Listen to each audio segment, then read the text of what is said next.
Hello, everybody. Tonight's topic is where's your pin? I've got some suggestions of places that I've been to, and would love to share with everybody.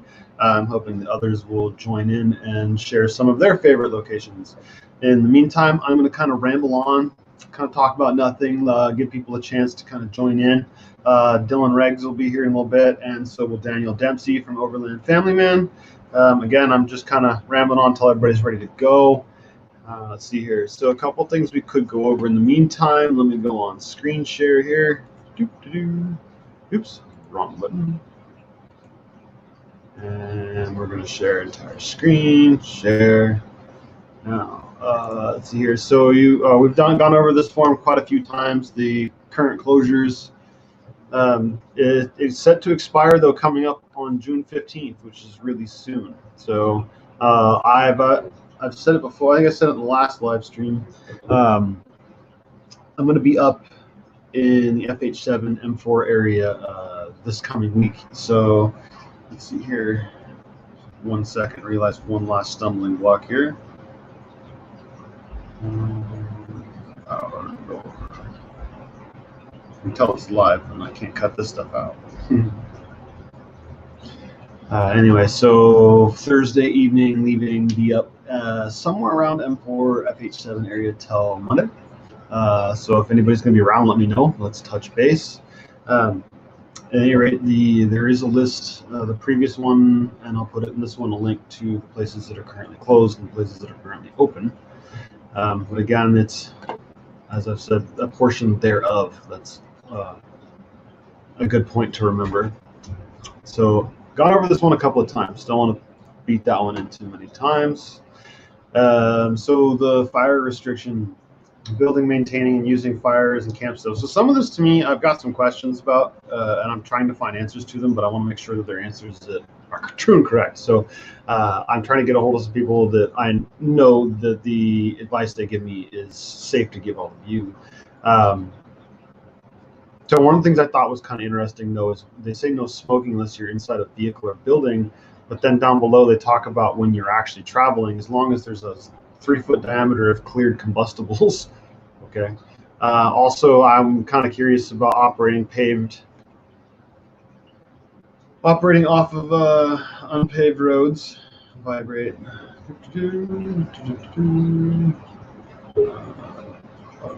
Oops. Oh, everybody's ready to go. So, oops, remove. Hey, Daniel, how's it going? Hey, what's going on, Dylan? So I was just going over the. Hey, Darren, how's it going? Thanks for tuning in. Just going over some of the regulations that are still in, like we were just talking about the current fire restriction, just kind of killing time, letting people get a chance to kind of click in, finish dinner and whatnot, and join us here. And hopefully Dylan's going to be joining us here in a little bit, but who knows? So at any rate, I was just sharing this one here and saying that I found it kind of strange that they were talking about no smoking except within a building or vehicle, but then down below they were talking about unless you're traveling through, well, basically as long as you're standing in the dirt road, that's okay. And then operating an internal combustion engine off paved or gravel dirt roads. So does that mean I could put my generator in the dirt portion of the road and run it? Or do I have to run it in the bed of my truck? So anyway, what I was saying is that I'm still trying to get reliable information that I feel that I'm confident I can convey to everybody is true and correct. And at this point, I don't have that. I'm just giving you my interpretation. So and I think you and I touched base about this a little bit about using, it was okay to have a propane fire pit right now, or use a campfire pit that's if it's made by the Mendocino National Forest Service, you can use that. Is that your understanding also? Yeah, that's I called the ranger station and I asked them about that because like in the forestry notice it says portable fire pit, comma, and I was like, well, that comma kind of threw me off a little bit because does that mean that I can bring like a portable fire pit and burn wood in it? And they said no combusting wood pretty much anywhere outside of a wilderness area or established fire ring. So by portable fire pit, they said that the intention is something that uses like a combustible gas that has like a shutoff valve. So use propane as an example. So that's and again, everybody, we're just giving everybody a chance to kind of tune in and get settled, and then we're going to get into the actual topic, which is where's your pin. I've got a few choice spots that as far as I know, I have videos of 2 of 3 that I'd love to share with y'all, and I'm hoping people will chime in with drop GPS coordinates in the comments, and we'll go over those spots too. Daniel's got some spots, so hopefully we're going to work together and find something really cool for everybody. But in the meantime, again, we're just killing the last few minutes. So thank you for that little tidbit of information. And so do you know the answer about charcoal? Are we allowed to use charcoal grills? It doesn't say charcoal, but I'm going to say charcoal's a no-go. Because sometimes they make exceptions. But the other, from what I understand, the other exception to cigarettes is if you're allowed to have it, like I think it's Plesket Meadows was one of them last year. You're allowed to still have a fire year round, and their fire rings you can smoke in the campground, but that's where kids go. So I don't understand that one, but that was my understanding is you could smoke while inside the campground. So anyway, there's a lot of gray area there. I think left open for interpretation. As long as I mean, you know, are you a responsible smoker? Are you flipping your butts into the grass in front of a forest ranger? I mean, that's going to get you in trouble for sure. Or are you being responsible with it? You know, I think that's going to be, you know, open for interpretation a little bit. Yeah. And the other thing to reiterate, everybody, is that, again, I'm going to be up near M4 FH7 area end of this week into Monday. If anybody's going to be around, then hit me up, let me know, and let's say hi. The COVID hello of bump elbows or whoever. I don't know how that all works. But anyway. So with all that said, how about we, I'll open my first curtain. I'll be the first one to reveal a location. So let's see here, screen share, and then we go here, and then we go here. And then let's see, which one is this one? So I've talked about this one before, and I know we've talked about this, Daniel. This is one of my favorite spots, Rattlesnake Creek. It's hard to see it, but there's actually camping right underneath here. I do have a very crude video. It is one of my first, I think, 3 videos I made with the first drone I owned.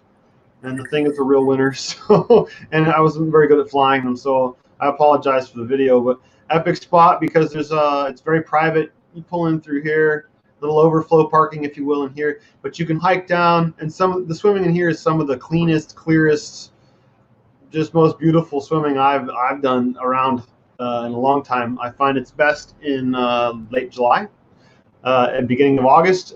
Just go right before deer season, because once deer season, a couple weeks before deer season and through deer season is pretty much, like, I would say booked if they actually took reservations, but don't hold your breath about getting that one. But anyway, I've said it before, there's somewhere, you can't see it on Google Earth, but there's a waterfall down in here that you can actually climb up behind. A lot of people find that pretty cool because it's a decent sized waterfall. It's actually pretty impressive. Not the little tiny one I just got behind, what was it, a week and a half ago. And then down somewhere, I think it's down in this stretch, there's some really funky artificial water slides. I say funky because they're not perfectly smooth, but they're smooth enough that you can slide down maybe 30 feet, and they are carved by nature, not by man. So real struggle to get there. I recommend people take go from camp, take the high side. There's a game trail that follows not very far from this cliff edge, which is rather steep. Follow it down, and then take this hillside. It's not too bad. Take it down and use that to get to the water slides, and then hike back upstream if you're like me. Some guys who are really good rock climbers are able to hike down to the waterfall and then climb up behind it. Me, I'm not that skilled a rock climber, and I also have trouble with my left hand. So I go downhill, climb back up, and then I'm able to get up in there. So this is one of my favorite spots, and it's easy to find because you just take the M1 off, go north from FH7, and you'll see this bridge. This is like you'd see in a city. It's a big cement overpass bridge, and it goes over Rattlesnake Creek. Right after it, there's this turn. It's really easy to spot. Great. The other nice part is that down in here, not very flat. So anybody who pulls in here is basically going to come and use this as a swimming hole for the day, leaving you all this over here. You're probably not even going to hear each other. But at the end of the day, they're going to take off because there's nowhere to camp unless they brought their own plywood and whatnot to level the campsite out. So that would be my first pin. And again, I have a video of this one if you want to see it in a little better detail on my channel. Feel free to take a look and check it out.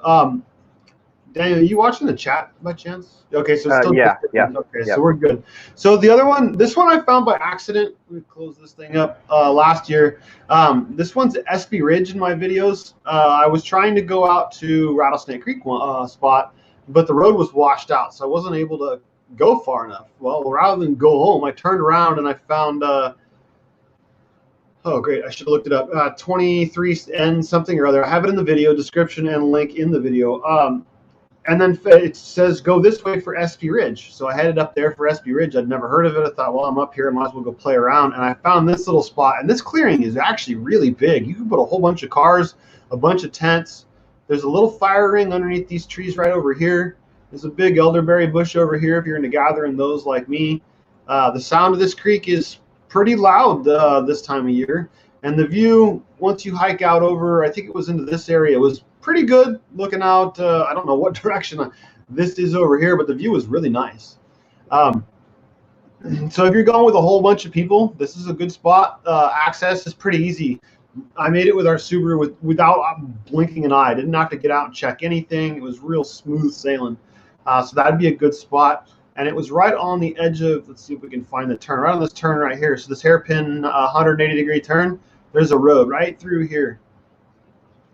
In the video, I talk about this, and one thing I'd recommend is it's so far up to get up here, and there's no turnarounds, that I would likely put something down here that states or that says that there's somebody at the, what would it say, dead end road, someone staying here. Something to indicate that you're at the end of the road, so likely people will just keep going. They're going to have to turn around in your camp otherwise. Literally turn around in your camp. This is the only turnaround to get up there, and it's a decent drive. You'll see it in the video. If you do watch them, please, I really appreciate thumbs up. Comments are tremendously huge. You know, Daniel, I actually searched. I was looking for tags for tonight's live stream, and I typed in camping on YouTube. This live stream came up third on the list. I was like, oh, right on. Yeah, that was awesome. But then I did it again, and it didn't show up. So, hey, I don't know. I should have taken a picture with my phone, I guess, but whatever. So this is starting to work. The comments you guys are leaving are starting to work. The subscribers, they're helping. So again, I don't get paid. I do this. Daniel's here doing this. We don't get paid. We're doing this just because we enjoy the forest and want to share and see the rest of you enjoy and succeed. So we can come back to these if anybody has any questions. Again, if you have a place you'd like to share, please copy and paste the location into the comments. And I'll open it up in the maps and we'll talk about it and let's expand and learn together. So if you don't mind, Daniel, I'd like to unscreen share mine and allow you to kind of take over and share a spot. Before you do that, I want you to do me a favor because you had a live stream a while back where you showed off. It was a camping spot where there was a lot of elderberry trees, and I want to know where that is. Sure. Okay. Yeah, we can go there. We're almost on elderberry season here, and I want to go. Yeah. So we usually go the 20th through maybe the beginning of September, just for those who don't really know much about elderberries. We go about that season to harvest them, and I have yet to go to this location I'm about to show you, but I usually drive. I'm in Windsor, California, and I usually have to spend half a day driving around our county to get enough elderberry berries for my family for the year and enough to share with like 3 or 4 other families. This spot I'm about to show you, you could get enough for probably the town of Covelo. Like I might be not being sarcastic from this one location. I do recommend looking into a harvest permit. I haven't done it yet, but if I do it this year, I am going to be getting one because I know they exist and I'm not sure the parameters, but the last thing I want is getting a ticket for, oh, can you still see my screen? No, I think you unshared it. So screen share. So here I was talking that whole time and no one was watching the map. So which one we're going to use this one here. So it's up off FH7. It's before Plaskett Meadows. Let's see here. There it is. Okay. So 22N20. So I'll zoom out a little bit so people can see. If so there's Matheson, which is Plaskett Meadows here. You're going for this area right here. If you, I don't think it's going to show up on here. So if you were headed from Plaskett Meadows towards Covelo, right around here somewhere, there's a green rectangle sign that says 307 right here. But you can only see it going this way. If you look going towards Plaskett Meadows from Covelo, you're going to see a silver piece of metal holding up a silver sign. It looks like nothing. Anyway, so you go up 22N20. There's a good sized rut right in here, but I didn't have any issue with any of our vehicles, the Subaru or the Chevy. And then you just go straight. Right now, there's a tree down right here. So I'm sure someone has probably made a new road through here, or this is kind of not steep, but they probably made one through here or pulled it out of the way. I'm going to be getting spring water this weekend. If that thing's still in the way, I might end up just taking it upon myself to move it with our truck. Follow this road down, which ends on the map here, but if you look, it keeps going. Right here is all of these. These are all elderberry bushes, every single one of these. That's badass. So these are massive, and if you can see them from this map, I mean, this is granted, these are easy to get to, but there's a hillside right here, and you got to hike down to get to these. But you could camp here, and our dream was to get the permit and go with, like, say, I don't know, 3 or 4 other couples, and just spend like 2 days just like harvesting a bunch of this, and then going over. There's some more along this road right here. And then, where's that other one? 22N11. Where is that by? Black Butte. Yeah, right in here. There's a whole bunch right here on 22N11. We call this Elderberry Row. There's a whole bunch more right here. So if you went to this area with even 3 couples and went to these different locations and took some from each, there still would be plenty for others. Yeah, I'm interested in knowing if is a permit necessary, or are there limits? I haven't called yet. I don't know. I thought I was going to be moving in like 3 weeks. So I haven't looked into it. But at this point, it looks like we might still be here. So that's likely going to be a topic of discussion coming up very soon. There are lots of them up in here. And again, this area right now that we're looking at, Plesket Meadows and whatnot, it's beautiful right now. It's not dead. It's just now starting to blossom. Okay, so I don't mean to toot my horn, but I'm going to toot my own horn here for a second. So I was doing a drone fly last Friday, and some gentlemen pull up next to me and said, "Hey, we were just watching your videos, and we saw the one about the spring. We're headed up there to check it out." I got a video from them. I think it was one of them Monday morning. They actually got snow, and it got down to 28 degrees. They got a light dusting of snow, and they stayed right. Wow. Yeah, they were right here. So where I was telling you about those elderberries over here, they were right next to that, and they actually got dusted with snow. Oh, that's the other thing I forgot. There's a body of water I want to check out because I'm going to be in this area. What's the elevation in that area? Best are off the top of my head somewhere the mid 5,000s. Oh yeah, okay. Guessing. But yeah, so this is also a north-facing slope right here. Doesn't get a whole lot of snow, or I mean sun. And this does sometimes tend to be kind of a wind tunnel through here. I've never had it be like a hurricane force, but the view right now, right through here, is going to be incredible because all these plants are just starting, and this whole meadow is not going to be brown; it's going to be green. You can set up I set up a chair right here with a cup of coffee in these plants, and they were all coming up. Sitting in a chair, they were coming up to my chest. Next thing I know, there's a 4 or 5 deer just kind of come strolling on through. And I just chilled there, and they just took their time, and they allowed me to take out my DSLR and actually take pictures of them. I was shocked. But anyway, this got snow. I'm not sure if it was Saturday or Sunday, but this got snow just this last weekend when it was like 90 degrees here. Crazy. Yeah, wow. I wouldn't have believed it. All due respect if you're watching, if I didn't see it, but no, actually I would have believed you. You guys were pretty cool. So yeah, elderberries, 22N20, keep going straight. If you look at my Smith Camp drone video, I'm camped right here, and I fly this course and then down in here a little bit, and that's where that video does, maybe a little in here.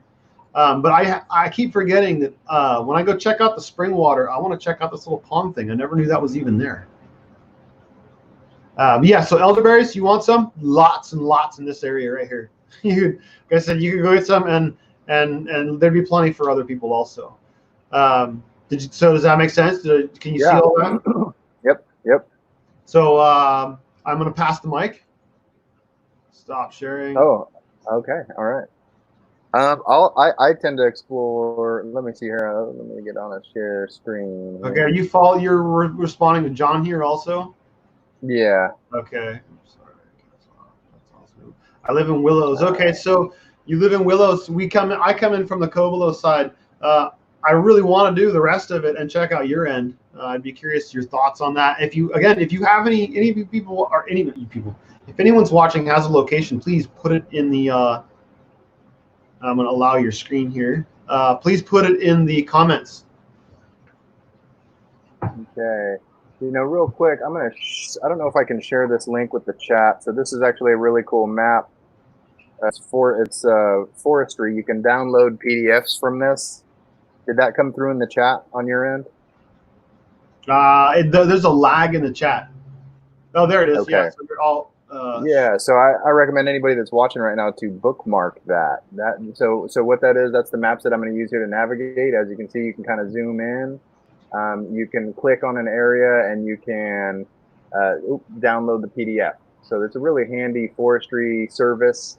I use it a lot when I'm scouting stuff. As you can see, it's topographic, so you can kind of get an idea of the lay of the land. It's a really, really useful tool.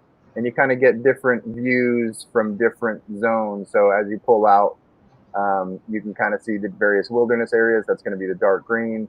And then you can click on a grid square basically and hit download. It's pretty neat to screw around with. And I recommend checking it out. I use it quite a bit. I guess I'll start off. Like I said, I like to explore a lot of the southern areas. One of my favorite areas here is going to be kind of off the M10. You can get here from the east, Stonyford. You can come in from Stonyford. There's a road that goes up into Mendocino National Forest. Let me see if I can kind of follow it in. It's traversable by anything. And I've always enjoyed this area. Right now it is closed from the ranch fire, I believe, still. But just for future reference, the Letts Lake area is really cool. This is a campground, so it is more of a campground setting. You are going to have neighbors. Is that open right now? I thought that was closed. It's not, but I want to point it out because it is a really cool area. When it is back open, I drove by it. I don't see why it's closed necessarily. Maybe widowmakers in there, some trees, damaged trees that they need to cut down. But I mean, it's a cool area. Put it on your map. As you can see, there's several campgrounds. I go there when I go with people who don't really have the off-road ability that I have. I used to take them here before ranch fire. This is a really cool campground. But that's I'll start that with like a green zone camping area where anybody can get in there. There's OHV trails all over the place. It's a really cool area. You can take your dirt bikes. You can have a lot of fun out there. So I'd start with that one there. I'll second Rattlesnake Creek. I've definitely camped there. I've hiked all the way down to the Eel River from where Dylan pointed out the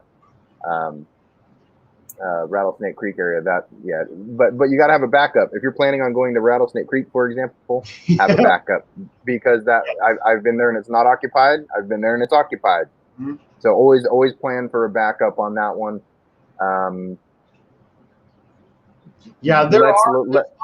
The back. So to expand on the backup plan, there's not a whole lot of dispersed obvious sites along the M1 right there in that section. So you might end up going further or end up turning around. Be prepared to drive a little ways. If you do get that spot, be stoked because you're not going to have neighbors anywhere nearby at all. Last thing I want to add is Bert wrote me and let me know that that spot I was talking about, it snowed, is 6,500 feet. I was grossly wrong. Oh, okay. That's pretty high up there. Not a total surprise, I'd say. No, I was surprised because we didn't have any kind of weather down here. But again, different elevation. But it goes to show again to pack for both directions because it could have been warm like here, or it could have been colder than here, like it ended up being. So be prepared for both. We talked once before that it's not a bad idea to just bring a really cold weather sleeping bag and then just not zip it up. Because if it's cold, you're going to be grateful you have a colder sleeping bag. But if it ends up turning out to be hot, you can just not zip it all the way up. Just zip it up part way, put a toe out, put a leg out, what have you. So I'm going to hand the mic over again and let you do your thing. Oh, sorry. Actually, I'm going to take that mic back. That link you put it into the chat, but can you save those so we can put them in the description later? You want Let's Lake? Can you maybe, just do a new tab each time, and then you can email me the links. That would be great. Yeah, I can drop really quickly. I can drop. So you've got also Stonyford off highway here. That's kind of a cool area. Sorry, my computer's running real slow. Let me swap over to this. I can point it out a lot quicker. Here you go. So I'll drop coordinates into the chat real quick. That'll make it nice and easy for everybody, I think. Hit that and pass this along. So again, this one right now is temporarily closed, but it's definitely worth noting for future. Again, not my style of camping necessarily. It is a really nice campground though. But you're gonna have neighbors. It has running water and vault toilets, so that's nice. Even if I'm out there and I'm passing by and I just need to load up a water can, if I've been there for a few days, I'll swing by there because they do have running water.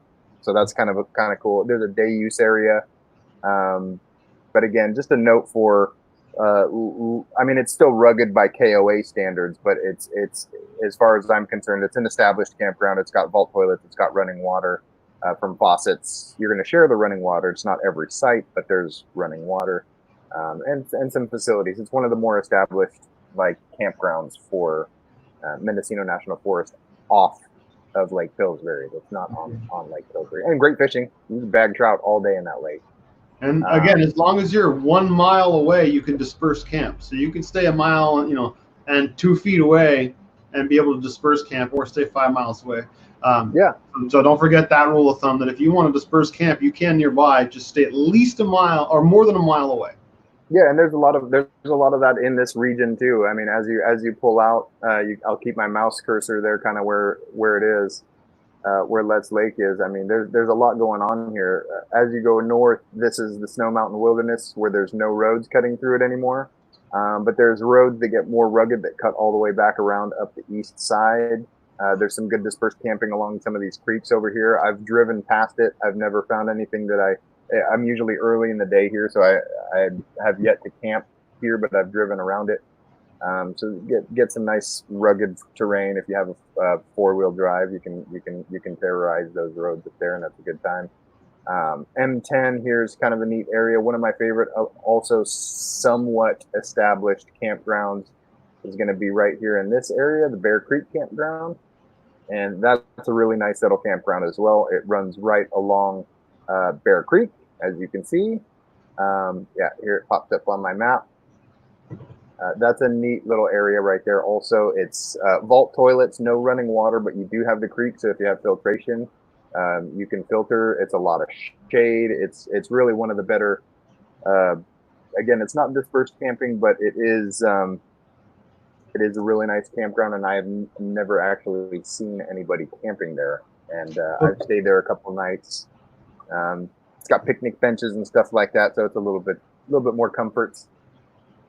The bigger premise, though, is the location, whether it be a day use or a place to camp. So if you're going to share a campground, that's great, because it's a great. You were talking about it being Let's Lake being a great place to fish.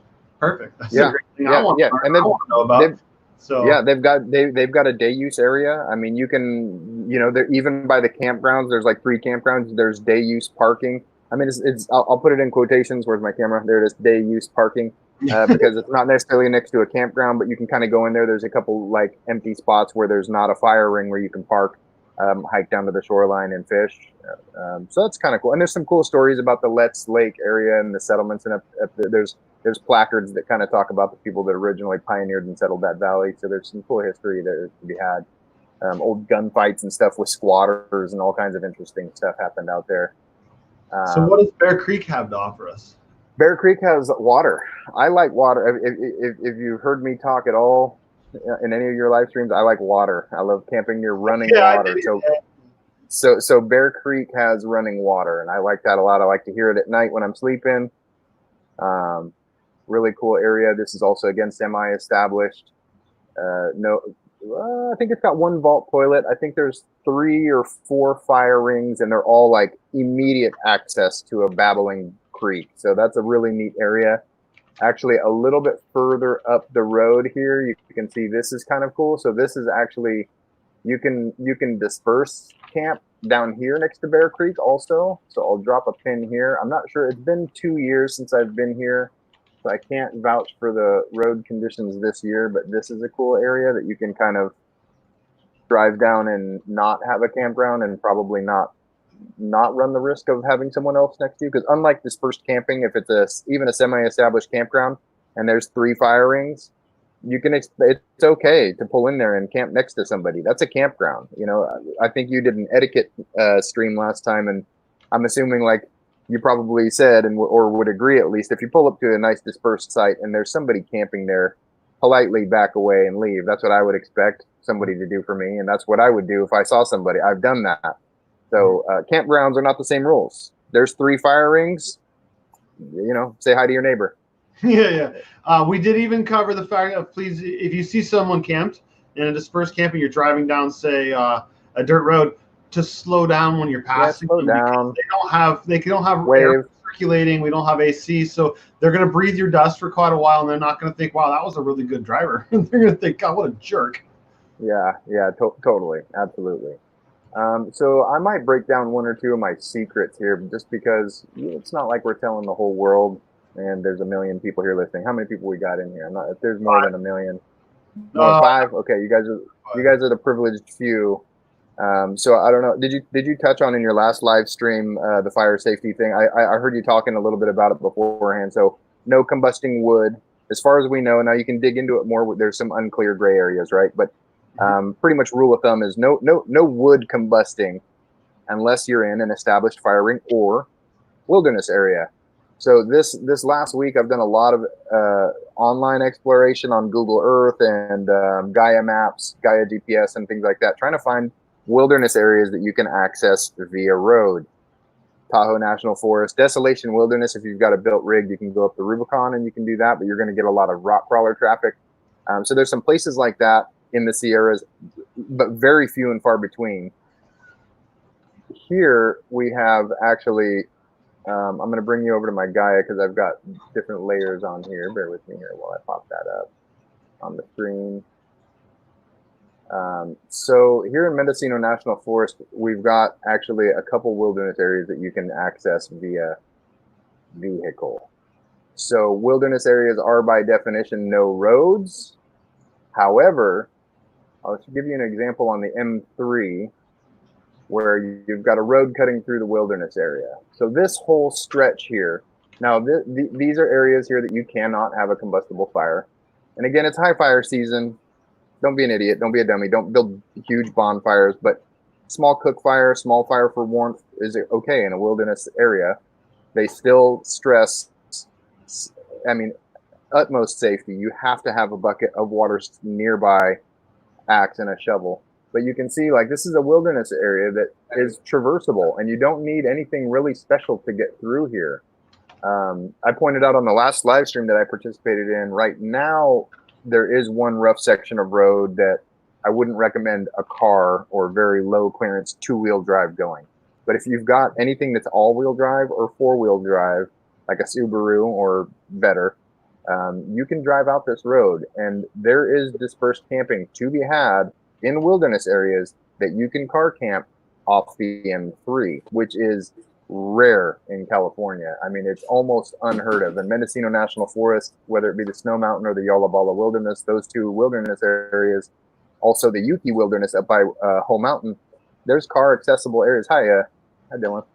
Yeah, how's it going, Dylan? I didn't want to interrupt Daniel there.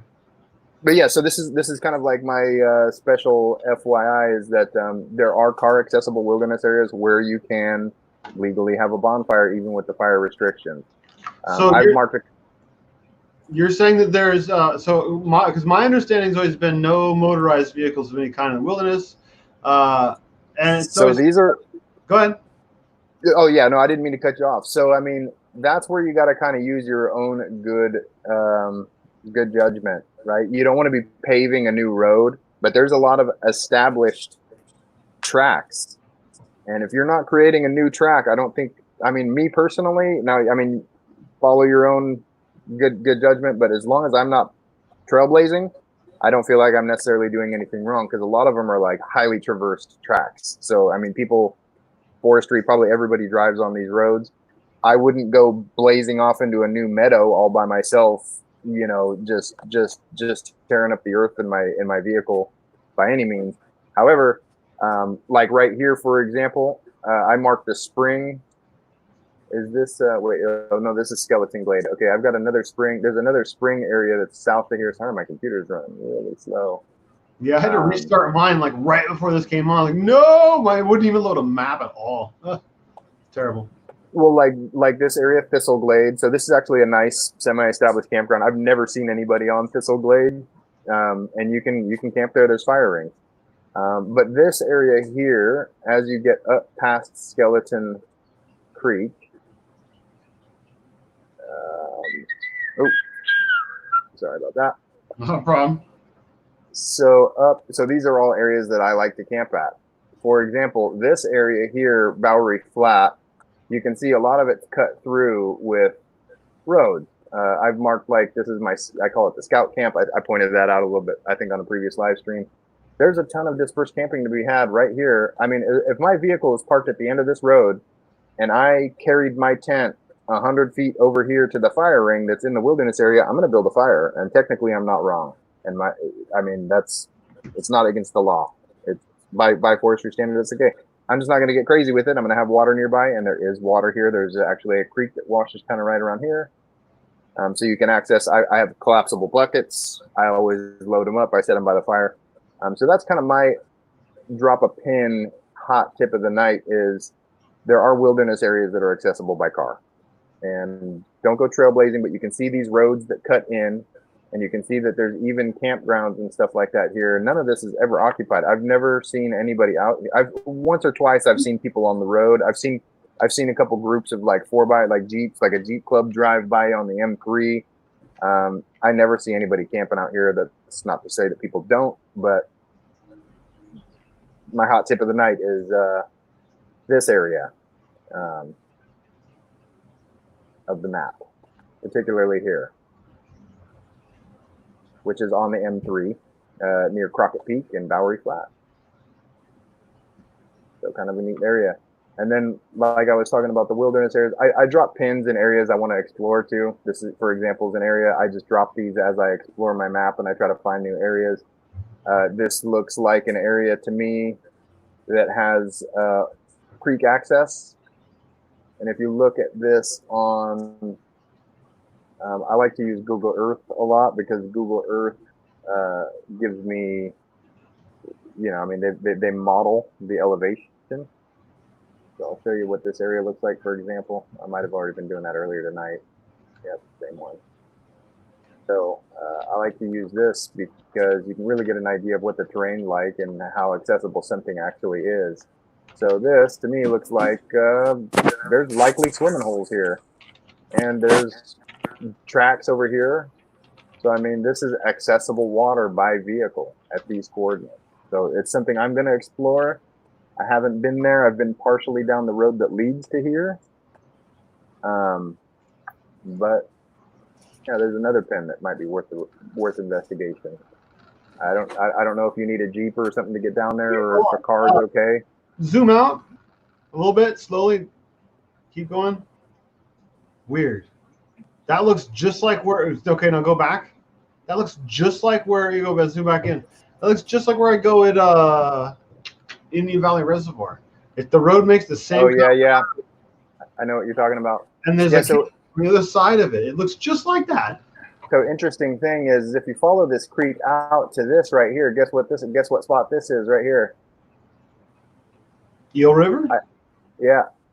Oh, that's on the other side. Eel River's right there, and then guess where this spot is right here? Oh, that's the one where I filmed the video at. That's Horse Creek. That's it right there. But I've never seen that crosses the river. Well, this is where it doesn't.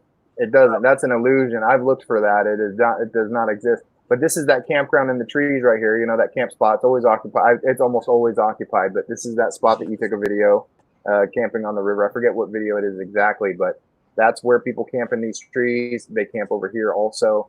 And then, so on the other side of the river, I mean, you got to access this. This is like a 4 or 5 hour drive. It's not a short drive. Literally, as the crow flies, it's like 30 seconds away. But as the 4 wheels go, it's kind of a distance. So this is an area that I plan on exploring probably the next time I go up there in a couple weeks. You're going for distance, but don't count on speed. Yeah, for sure. Yeah. Yeah. So there's my pins. How about Dylan? Hi, Dylan. Hey, what's going on? So yeah, I'm trying to figure out how I'm streaming off of the tablet, and I don't Here, have the option to share my. I'll stop screen. my screen sharing here. Hold on a sec. I'll stop screen. So I hope you guys enjoy. If I see you out in one of my spots, I'm kicking you out. Just kidding. I will wave and politely go the other direction. I got other spots. So Dylan's still trying to figure out how to screen share. You're using a iPhone or iDevice tablet thing? Yeah, I'm using an iPad, and I don't have the option to screen Weird. share. I mean, I can move over to my Mac if you guys give me a second. I can pull. Oh yeah, take all the time you need from that. So I'll leave for a minute, and I'll come back with with a different device, and I can try to show you a couple spots. I'll show you guys one in El Dorado and one in Tahoe National Forest. I have 2 spots I can probably show. Sure. We're showing those too. I got some spots that'll blow people's minds up there. Cool. So I got some mind numbers. Yeah, give me like 5 minutes or less. I'll be right back. We'll see in a bit. No problem at all. So there was another person up at Sugar Springs this last weekend also. So they're mentioning that it snowed up there and it was beautiful. I can't even imagine what that must have been like. And all I can say is I'm extremely jealous. One of my goals, bucket list, if you will, is to be somewhere camping and have it snow enough to stick on the ground a little bit, even just a little bit. I've done snow camping. I've done snow camping where we've built shelters in the snow and did all that for a weekend. That's wild. Yeah, I mean for just like a shorter period of time. Because I'm not the type that like the snow. So to be up there and have it snow and then have it melt away while I'm there, so I don't have to chew fingernails driving out of there. Because I drive a Jeep, so I do have to be concerned with that stuff. So to be up there and have that happen in such a beautiful location, all I can say is I'm extremely jealous. I can't imagine what the view from that log I was mentioning it'd be beautiful to drink coffee from out over that valley with all the dusted trees. That'd be wild, yeah. That must have been fantastic. I'm so jealous. I don't know how many people I knew of being up there this last weekend. I really wanted to go. I think there was at least 8 people that I was well aware of that know who I am, and I had somehow interacted with them, whether it be through written text on Facebook, phone calls, or met in person, or at least 8 people that were going to be up there this last weekend. So bad timing. But again, I'm going to be up there this coming weekend, Thursday evening through Monday evening. If anybody's going to be up in FH7M4, please hit me up on Facebook. Let me know, and let's see if we can do the COVID shake or whatever. I don't know. Anyway, again, thank you for watching. We're not sponsored or compensated in any way, shape, or form, except for the satisfaction knowing that we're helping the fellow viewers and showing each other some cool stuff too. So a thumbs up means a lot. A comment means a lot. Subscribe is totally awesome. And if you share, man, I don't even have words to describe. Yeah, there it is again, saying it was freaking amazing. It's 3 a.m. to 3 p.m. Man, that's wild. I almost want to get a bucket for the drool. Like just thinking about it. That was Sugar Spring, huh? Yeah. Have you been to that spot? I'm not familiar, no. Okay. Yeah, Dylan was talking to me about locations, and he's new to the area, so that's why I like having him on here because he offers a new perspective. But he was mentioning that the number of spaces he knows isn't as high as El Dorado and whatnot. So I said, go ahead, because we want the perspective of everybody, right? So I do have another spot. It seems like we've got the chat covered. You covered your spots. I've got another one here ready to go I could share. So hopefully when Dylan chimes in, I'll see him, though, is the only issue, because I have to add him. But here we go. So screen share. And then I think it's, okay. So I gotta be honest, I haven't actually camped here, but I have been here, and I spent the day here. This is Howard Lake. M1's over here. So Howard Lake, Nate. Yeah, so I didn't know this until the last time I went out here. During the COVID closure, I knew that Little Doe, does that show up on here? Well, anyway, Little Doe's in here somewhere. I knew that campground was closed because of COVID. But when I was looking at the map, I found out that there's actually, and it's not the M1. I don't know what it is, but it goes around the backside of Howard Lake. and it brings you in right here. There's actually a little dock to launch your boat, which when I was here, it wasn't this bad. You could take your boat through here, your rowboat. You had to carry it into the water. There wasn't a boat ramp, but you could go through here to get out into the main lake. We hiked. Oh, yeah. I know that. Yeah. There's a campground in there too. You can camp there. There's an established campground. That's what I'm getting at. So we parked somewhere over in here and then hoofed it all the way over into here. But there's you can drive in there. Yeah, no, you can totally. You can right where your mouse cursor is. You can drive to that clear spot that you see right there. Yes and no. I've done it. I know you can, but not. Remember, we're in COVID season here. Oh yeah. Yeah. Good point. Closures. So yeah, we went around the camp. There's 2 campgrounds. There's actually one here.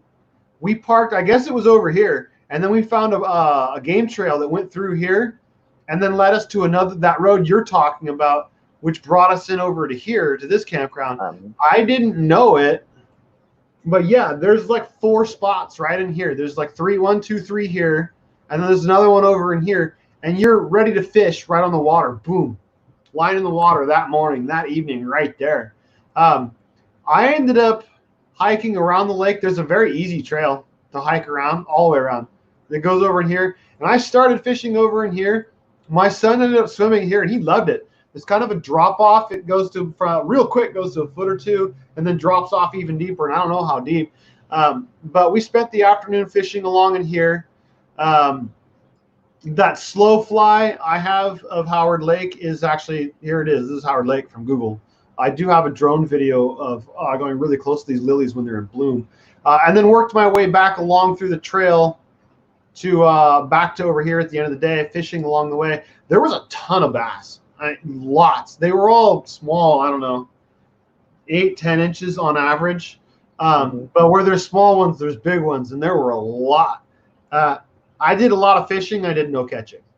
So I know they're in there, though. So somebody's good who's fishing, I'm sure they would just knock them dead, especially in these lilies. Maybe do a top water through the lilies out over the edge from a boat would be fantastic. Again, all honesty, I haven't stayed here, but it's on my list of actually a campground, believe it or not. As much as I say I don't like campgrounds, this one I would stay at because I'm right on the water. It's accessible too. I mean, people can get in there with a 2-wheel drive car. It's not in an inaccessible area. A lot of the places that I go to, it's like I wouldn't have you follow me in your car. But yeah, that place you can 100%. You could take anything in there. So there's one exception to that though. I 100% agree with that the road was perfect. We were in our Subaru. There were a couple of puddles, but they weren't deep. They were actually a lot of fun to go through. But the M1. Back further, I don't know the exact location. Somewhere along this section of the M1, the roads dropped a foot. Our Subaru, even though I'm a pretty good driver, I still bottomed it out going over the transition. The road literally drops a foot. Somebody stacked up logs so that it made it a smoother transition. And then you drive about 50, 75 yards, and you have to do that up and over again because the whole section of road is slipping. I don't know what it's like right now. When I was there 2 months ago, again, I bottomed out my car, doing my best not to. And I'd like to think of myself as a fairly good off-road driver. So right now I would not take a car. And speaking of cars, let's get rid of this screen sharing. Hide. Okay, so add Dylan. How do I get rid of the screen sharing? Stop. There we go. Okay, so hold on 1 second here. So I forgot this comment, though. The gentleman was just talking about the Sugar Springs. He made it up there in a 2018 Civic hatchback. There you go. So goes to show you, there's camping that can be done in a car. So it's mostly comes down to the driver, not necessarily the vehicle they're driving. Again, you can put somebody in a trophy truck that has no clue how to drive at all, and they're going to wreck it and hurt themselves. You put the right professional driver in some funky piece of junk and say have fun, they're going to get it wherever you tell them to go. Oh yeah, if you've got a redneck mentality about it and you're not scared of damaging your vehicle, you can go anywhere in Mendocino National Forest dang near, but you might be bumping and scraping a little bit. But I'd go as far as saying, a good. I'm going to say at least 70% of those roads are traversable. Now, mind the rocks, mind the ruts. And of course that's seasonal, but I mean, a lot of these roads are designed to be traveled by a city fire engine, and those things aren't high clearance. They're not all-wheel drive. They're not four-wheel drive. They're designed to be forestry roads are technically supposed to be traversable by your average fire department fire truck, and if they can get there, most anything can get there. So, but like you say, it's all about the driver, not because I mean. Yeah, if you're not careful, if you're going too fast, you could bash a rock, that fell off the hillside 3 hours ago on your oil pan, and you're gonna have a bad time. Yeah, I'm more worried about somebody than the experience of a sharp rock and cutting a sidewall. That's the one I always. Or that. Yeah, I want to say hi to X Country Adventures before we get too far, but yeah, that's always my big fear is when I see those those little triangles in the road. That's what I immediately think of, is someone's gonna hit that pop tire. I mean, you could limp out on a wheel, maybe. Your oil pan goes out. Oh, you're done. I get some MacGyver with some bubble gum. No, I ain't gonna work. Don't even try. And by then it's gonna leak out anyway. So, Dylan, you got a spot you're really stoked on. Did you figure out how to share it? I believe I did. We'll give it a test run. I haven't done this on a MacBook before, so. Okay, let's see how it works. And the other question would be, if it's not, Daniel showed off a spot or two that was campgrounds, but there is dispersed camping nearby. So that would be my other question. And then don't forget, what draws you there? And as soon as you can hit screen share, I'll approve it here. But I have to join it right back before I can share it. So let me leave real quick. I have to restart Chrome for it to work. No problem. Yeah, I'll be right back again. Sorry, guys. Oh, you're good. I have one more spot. I was trying to figure out which tab it was on. I was suffering from the same problem. Like I said earlier, when I first fired up my machine, it wasn't loading the maps. Like, God, I got 5 minutes. What am I going to do? I'm trying to think where that other spot was going to be. Again, I'm going to be up in the FH7 area. If anybody's around, let me know. I'm running real low on spring water, so not sure where I'm going to stay though. I haven't figured that part out yet. I've always the last live stream I tried from Oak Knoll, it sort of worked, but I don't know that I had enough light, so I'm going to try and I might do a live stream from there and see what's if that works out. Setting up camp or whatnot, talk about what I've got, the gear I actually run and use. So did you get to work? I believe so. Okay, well, when you hit share screen, oh, there it is. Okay, so there you go. Awesome. You guys got the mirror look going. Oh, it's the big mirror look? Okay, let me You click a tab. And we're opening separate tabs per location so that we can put the locations in the description later. X Country, I use AT&T. Oak Knoll, I have enough signal that it works fairly good. I think it was a lighting issue more than anything. But much past there, any place else I've stayed, my signal's too weak. I need some sort of booster, but I keep blowing my budget on cameras. Someday I'll buy a booster and not another Osmo. We're working on a 5-camera action video, and we just did the titles today. We've been working on this for like 3.5 weeks. I can't wait to have it out. But match action, so it goes from one camera in the same scene to the next camera, to the next camera, to the next camera for a 4-hour trip. So it's pretty awesome. Okay, you're sharing a screen. Here we go. Does it look like it? Can you see it? Cool. All right. So for me, I'm just going to show you guys something quick. So I have a couple of spots. So Alcohol Mountain and Mendocino. Dylan actually showed me this spot, so I'm sure you guys seen it. Some is pretty. That's a great one. Show it. Do you have the actual location? Because that one's hard to find on the map. So that is the actual location. Let you go through its satellite. Can you copy and paste the coordinates by chance into the comments? I sure can. Thank you. Oh, is that the overlook spot there on M1? Yeah. I think you've probably been here once or twice. Yeah. So that one, let's see here. I may have to log into. Don't worry about it. Just leave the tab open so you can give it to me at the end, please.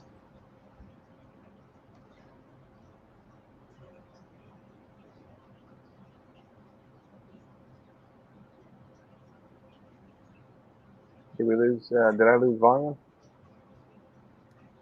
You can see it there too. There we go.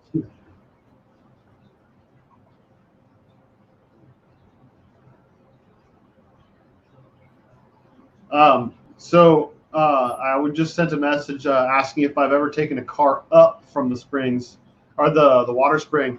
No, I went down in my truck and I forget what it was, but there was something. I just went, nope, not even trying. So coming up that same road, be very careful. I don't know what's on there, so traverse at your own risk, so to speak. But I thought I'd share that because I just got a message from my phone. So here's the coordinate. I'll drop the coordinates in the chat for this overlook area that you're pointing out. That is a neat area. It's dry. I've camped there once. Too dry for my taste. What did you think of it, Dylan? You stayed there for a couple days with what, 2 kids and your wife? So 3 kids, yeah, my wife, and it was. I thought it was beautiful. It's awesome. Yeah, it was definitely beautiful. So what was cool about it is you had one nice fire ring, and then you had a lot of coverage. You were a little bit off the road. So even though you could see vehicles, you could probably hear them go off the trail, but you didn't actually see them unless they came up a different path. Which no one, I think I've seen 1 or 2 vehicles the time that I was out there, and they just passed on by. They didn't interrupt camp. They're far enough away from the actual campsite.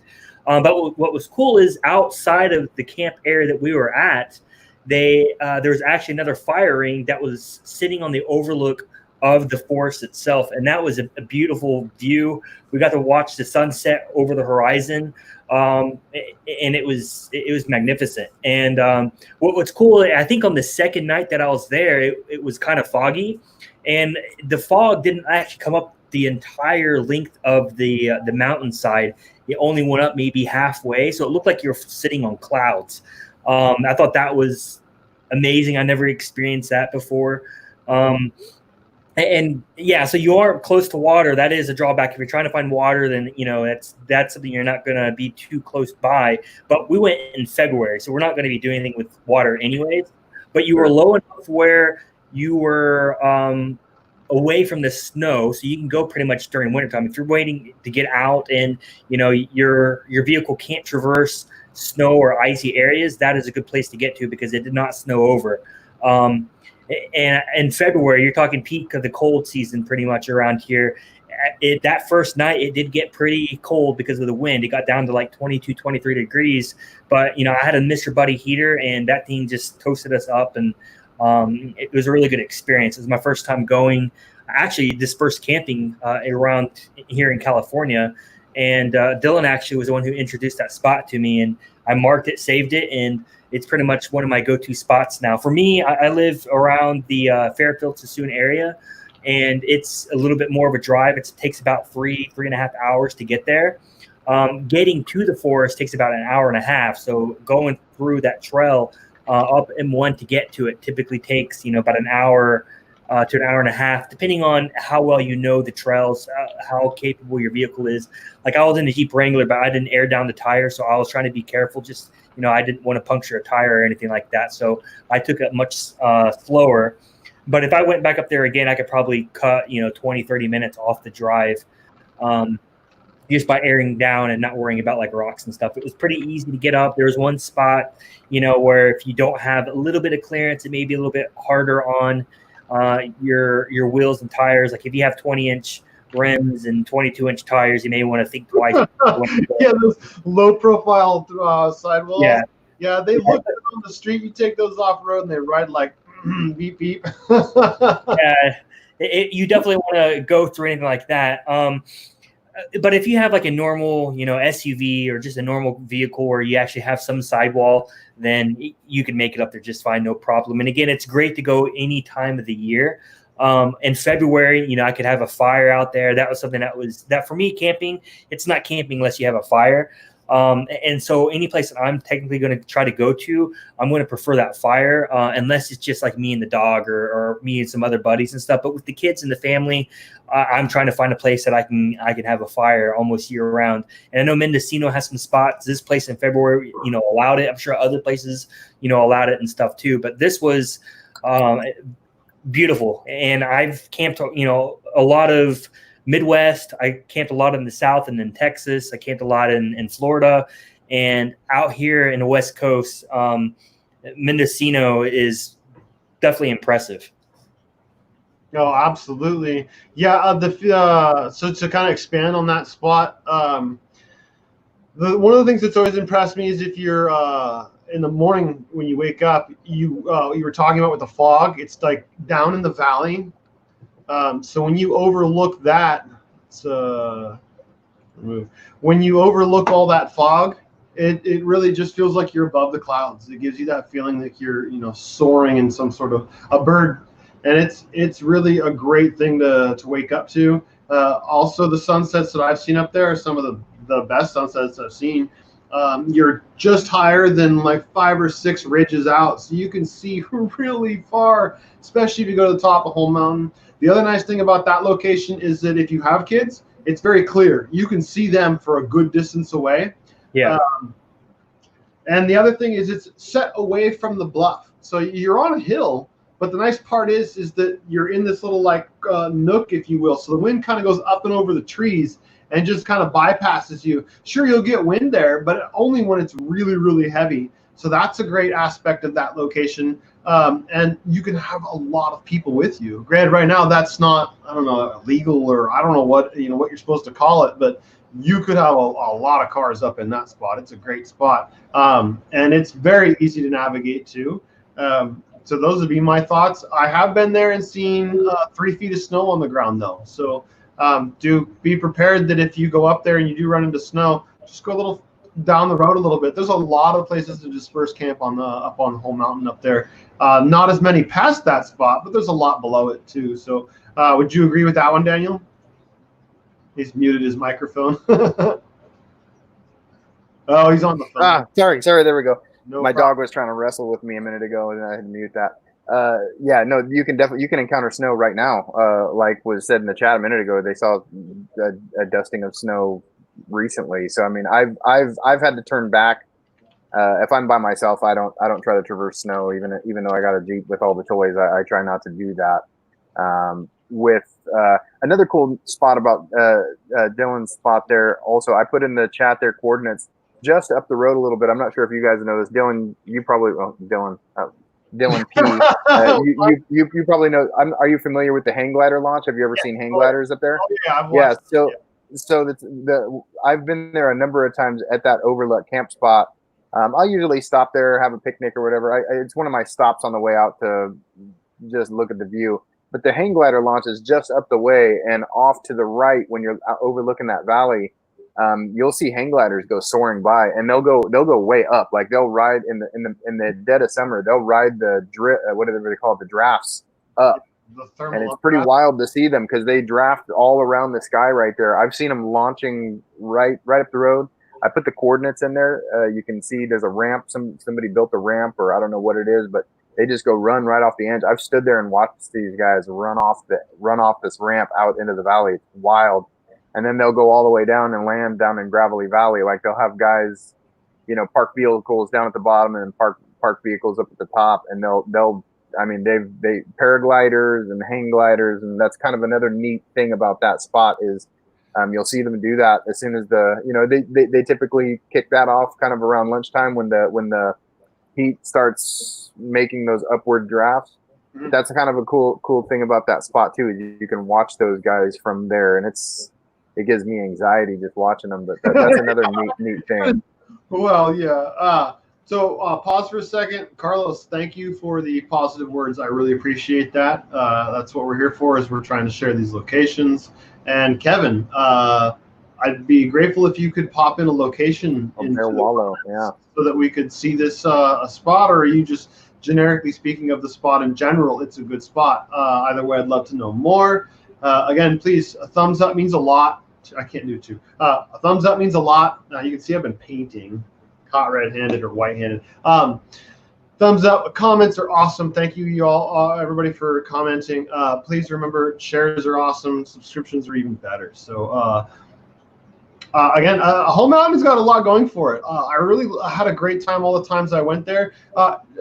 Let's see, Daniel, have you ever seen the anthill that's at that campground or campsite that Dylan was just talking about? It's been there for 5 or 6 years.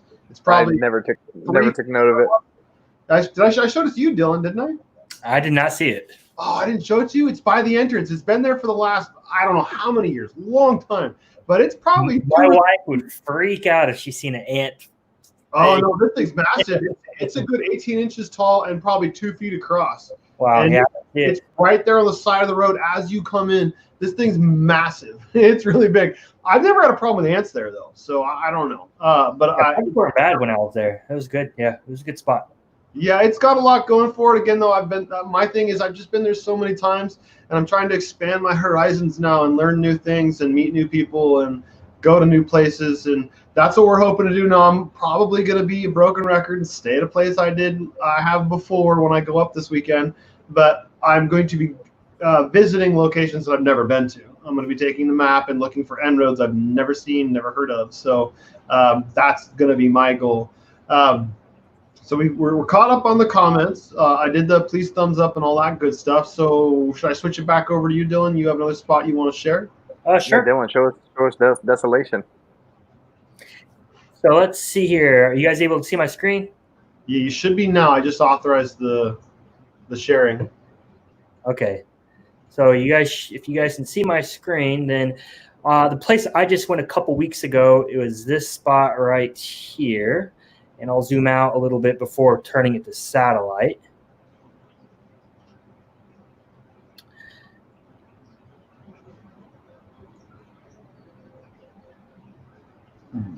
So here's Lake Tahoe. So you're not too far away from it. And then over here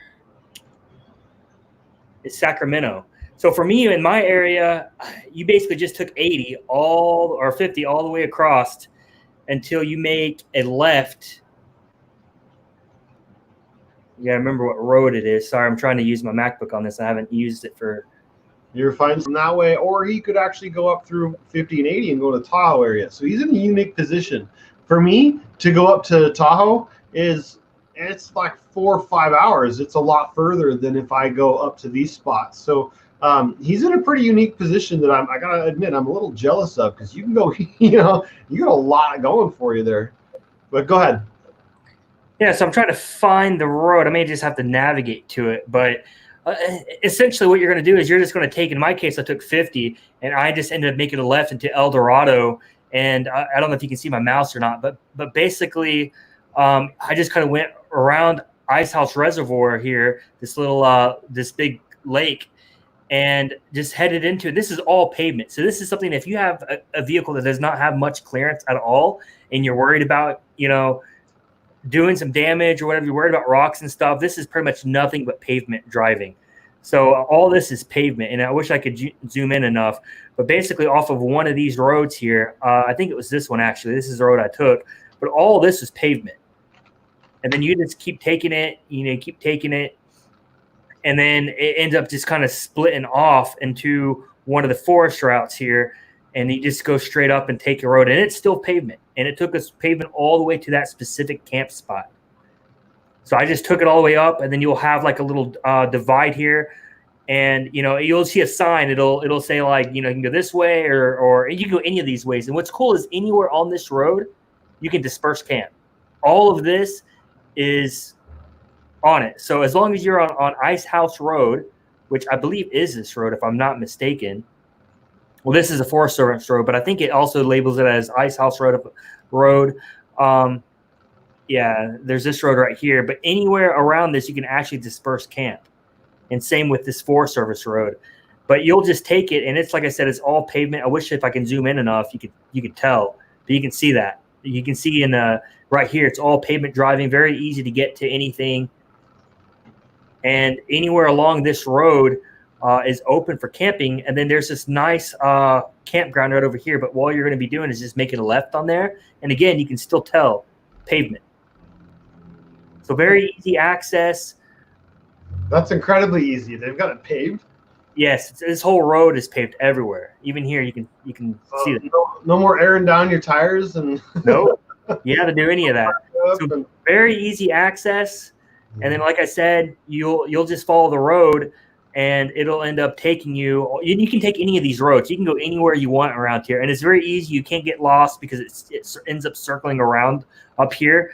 But this spot specifically, and if I zoom in here good enough, you can even see the firing. And they're all over the place. Like here's one, here was one. You can pretty much look here, and this was a firing. So what's cool about El Dorado is Mendocino is a little bit probably more restrictive on building your own firing. And pretty much it's always shunned upon doing that because you don't want to do any damage. El Dorado, I guess, was relaxed for so long, and it had so much traffic because it is easy access that so many people or the rangers built so many spots you can camp out. So you'll find all kinds of spots. But right here, you're right next to an actual creek, and it was running when I went there. You can't fish or anything like that, but during the summertime, you can jump into this. It's nice. But on this side of the road, too, all kinds of camping spots. And I think these are actually – yeah, you can see people camping there. Yeah, you can probably zoom in and see cars. Yeah. So, like I said, all this is very, very easy access. Can you back that map out just a little bit for me? I'll back it out. All right. Are you still on Ice House Road? No. So the Ice House roads ends up converting into like the Forest Service road.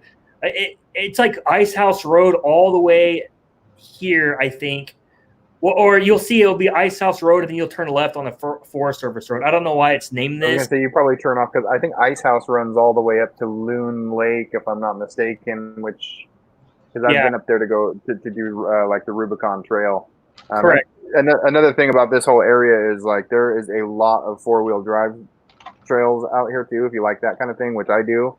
And I know you do too. You got a Jeep. I mean, there's a lot to be explored out here that you can kind of get off the beaten path as well. Rubicon Trail, if you're built up, have a lift and all the 35-inch tires and the whole nine. That is just, I mean, a mind blowing adventure.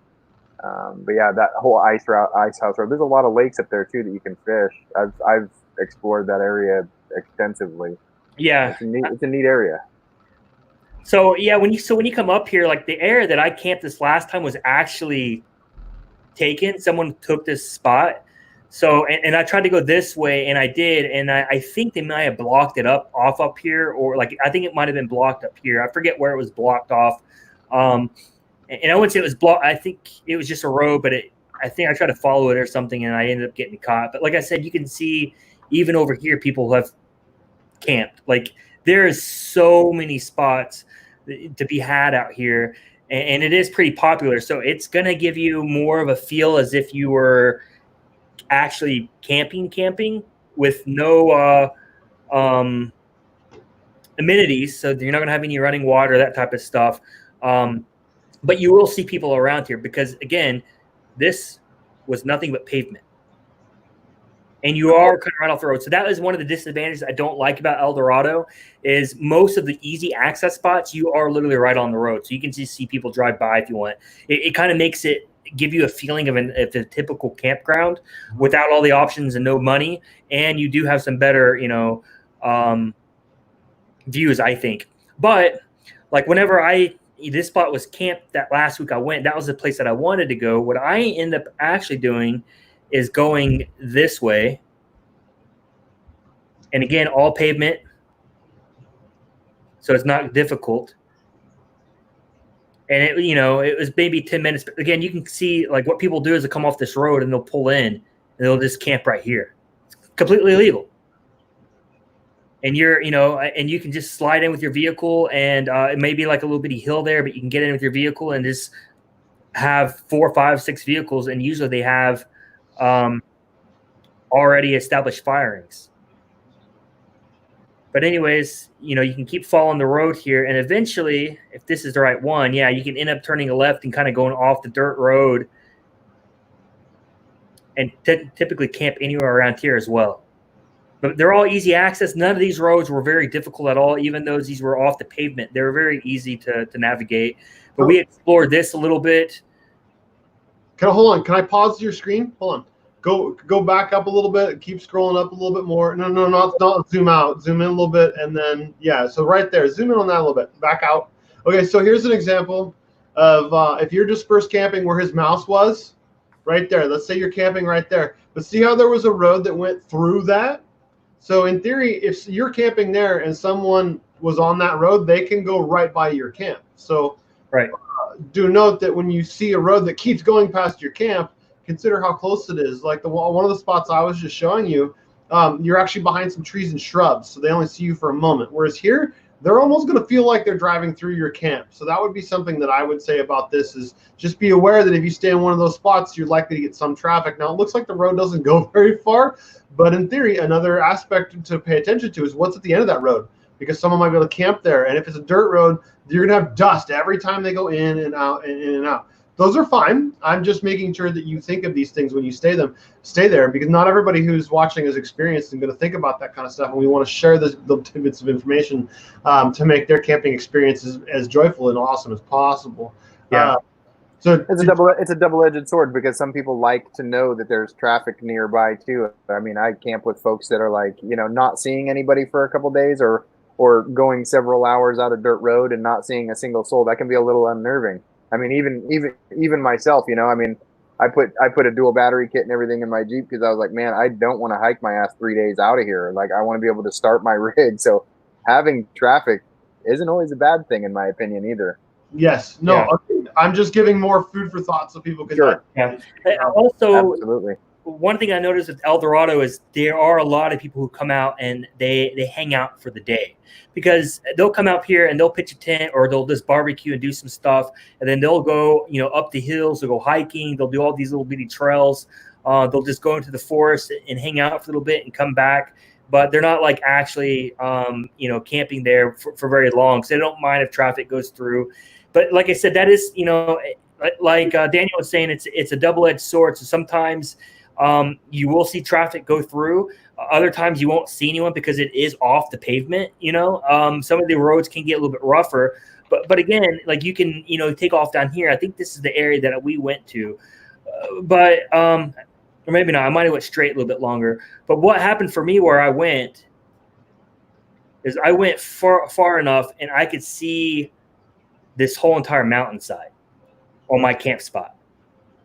And I don't have the exact coordinates. I didn't upload them on here yet, but I just took like a side road somewhere and I could end up seeing the whole entire mountainside.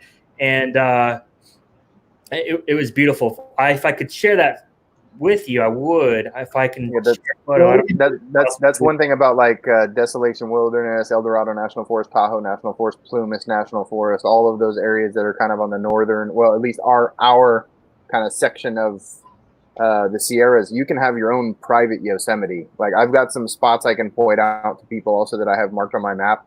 I mean, it is just absolutely spectacular alpine lakes with granite slabs and, just creeks that are, Bridal Veil Rapids. I mean, there is some amazing, amazing stuff. We don't have that in Mendocino National Forest. No, we don't. Not like that. There's some end of the road camping. I've got two spots that I could point out in a minute when you're done, Dylan. Where it's rugged roads in. So definitely so pickup truck 4x4 roads that my spots that I'll point out if you want me to. But breathtaking, and you're all by yourself. Just unbelievable stuff. So I have one that I'd like to share real quick. That's kind of the opposite spectrum of what Dylan was just showing, where it's not paved. And you are not going to see anybody and feel like you're really far away from everybody. And I'd be curious, Daniel, if you had been here. Also, I get a lot of requests about where can I go car camping. This is a perfect spot to go car camping, where you'll feel like you've been driving forever. And camp is really cool. It's more, I would call it more of a spot that's just to get away. That it doesn't have fishing right by there. It does have a stream nearby, but it's kind of a rugged hike to get to it, but you can hear it real well. So I'd love to share that one real quick with y'all, if you don't mind. Yeah, point it out. So we'll go here, and then we're going to go this button, and then all these different buttons. There we go, and then here. So I found this last time I was out and about. There was a gentleman grading with a bulldozer this road right here. and his fifth wheel was over in here. So we were driving along 24 N02, which is got a ton of En-roads that come off it. That none of them lined up with my GPS with location or with the correct number from what the sign said and the truck said. That was really a pain in the backside. Anyway, 24 N02 actually comes in from my end, the Covelo side, right next to where the M4 joins in. There's a four-way intersection. This road crosses right there. So instead of going straight and taking FH7, you'd make a mild left in the Y and you'd go down this. But right here, I pulled into over here, and there's a cool little campsite right here. You could probably park 3 or 4 cars and have a couple of tents. There's a fire ring back in here, but there's also one over here, so you could, in theory, do like a double date where, you know, this couple stays over here and this couple stays over here. Either way, but you're really far tucked in there, and this Kildry Creek is what I used to find it on the map when I came home. It was a real difficult to figure it out, but we were there end of April, and the water was loud. Kildry Creek was running really hard, really fast. It was a really cool spot. At some point, I will release a video. I will not release. I haven't even made it yet. I will take the time to make the video and show you, walk you around. I actually I hike down to the creek down in there. Anyway, this is a really cool spot because I'll zoom out, let you see. You're far away. So now you can see Plesket Meadows. Let's see if I can keep the cursor. M4 intersection, almost top. I hate to leave that spot, but anyway. So you can see Plesket Meadows way over there. So you look at a couple of roads away. It's over in here. So that would be a spot that I would suggest is if you want to get away, you can get away. Go into here. See it right through here. At some point, again, I'll make the video. With that said, I'll hit stop sharing, and I think, Daniel, you have a spot you wanted to show, yeah? Yeah, I'll show you a couple neat little spots real quick up in the Sierra. Going back over to the Sierras, just because, I mean, that's where I spent a lot of summers. I haven't been up to the Sierra since September of 2018. But I spent probably 5 summers in a row, just every chance I got, going up there. And I've done Rubicon Trail, Fordyce Trail in my rock crawler days. I've done all these really advanced technical 4x4 trails that are up there too. Those are a hell of a time. But let me get to the share screen. I'll show you a couple of these cool little spots that I have up here that are just, I mean, the only way I can put it is your own private Yosemite. You don't see a lot of people. Some spots you'll see some people, some spots not.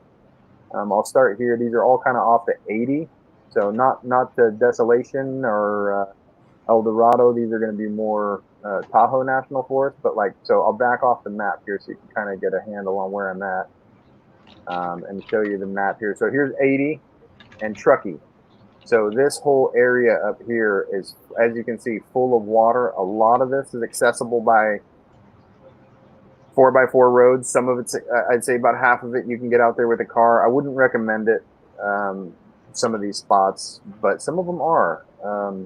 White Rock Lake, I don't even know how to describe this. It's just pristine. There's a road along here, and there's a couple little dispersed spots that you can camp around this edge. And you look out across at these huge granite slabs and this water. It's unreal. That's a really cool spot, White Rock Lake. As you can see, there's a lot of 4x4 trails. Let me see. I'll pull up this map. Will show us a little bit more about that. Here you go. See, it's owned by Pacific Gas and Electric. So here's kind of a neat thing about PG&E land is you can camp there, and forestry laws. I've never seen people, and myself included, I'm not going to say that it's a rule of thumb. However, PG&E land's private land, and as far as I understand it, you can have wood burning fires on PG&E land. Am I correct in saying that a lot of Lake Pillsbury is PG&E? Some of Lake Pillsbury is PG&E, but yeah. Okay. Yeah. Okay. Yeah, like the campgrounds and stuff. Some of it's Corps of Engineers too. I think most on Pillsbury, most of that's going to be like Corps engineer land, the campgrounds. So, but you could be right. Question for you then. So since it's PG&E land, it's not considered public; it would be private. So if that's the case, then are you allowed to disperse camp there? Yeah, I've it's never stopped me. I've never seen a PG&E truck. I've never been told to get off. I've seen a lot of people. A lot of the Sierras is PG&E land, and one of the reasons why is a lot of these are reservoirs. I believe this is a reservoir, so they maintain the dams, and there's a lot of gold in these hills too. So don't get caught panning, because I may or may not have done my fair share of guerrilla sluicing. I may or may not have a little sluice that I kind of go guerrilla style up in these hills back in the day, and don't get caught doing that. For right now, do you think you could have a fire?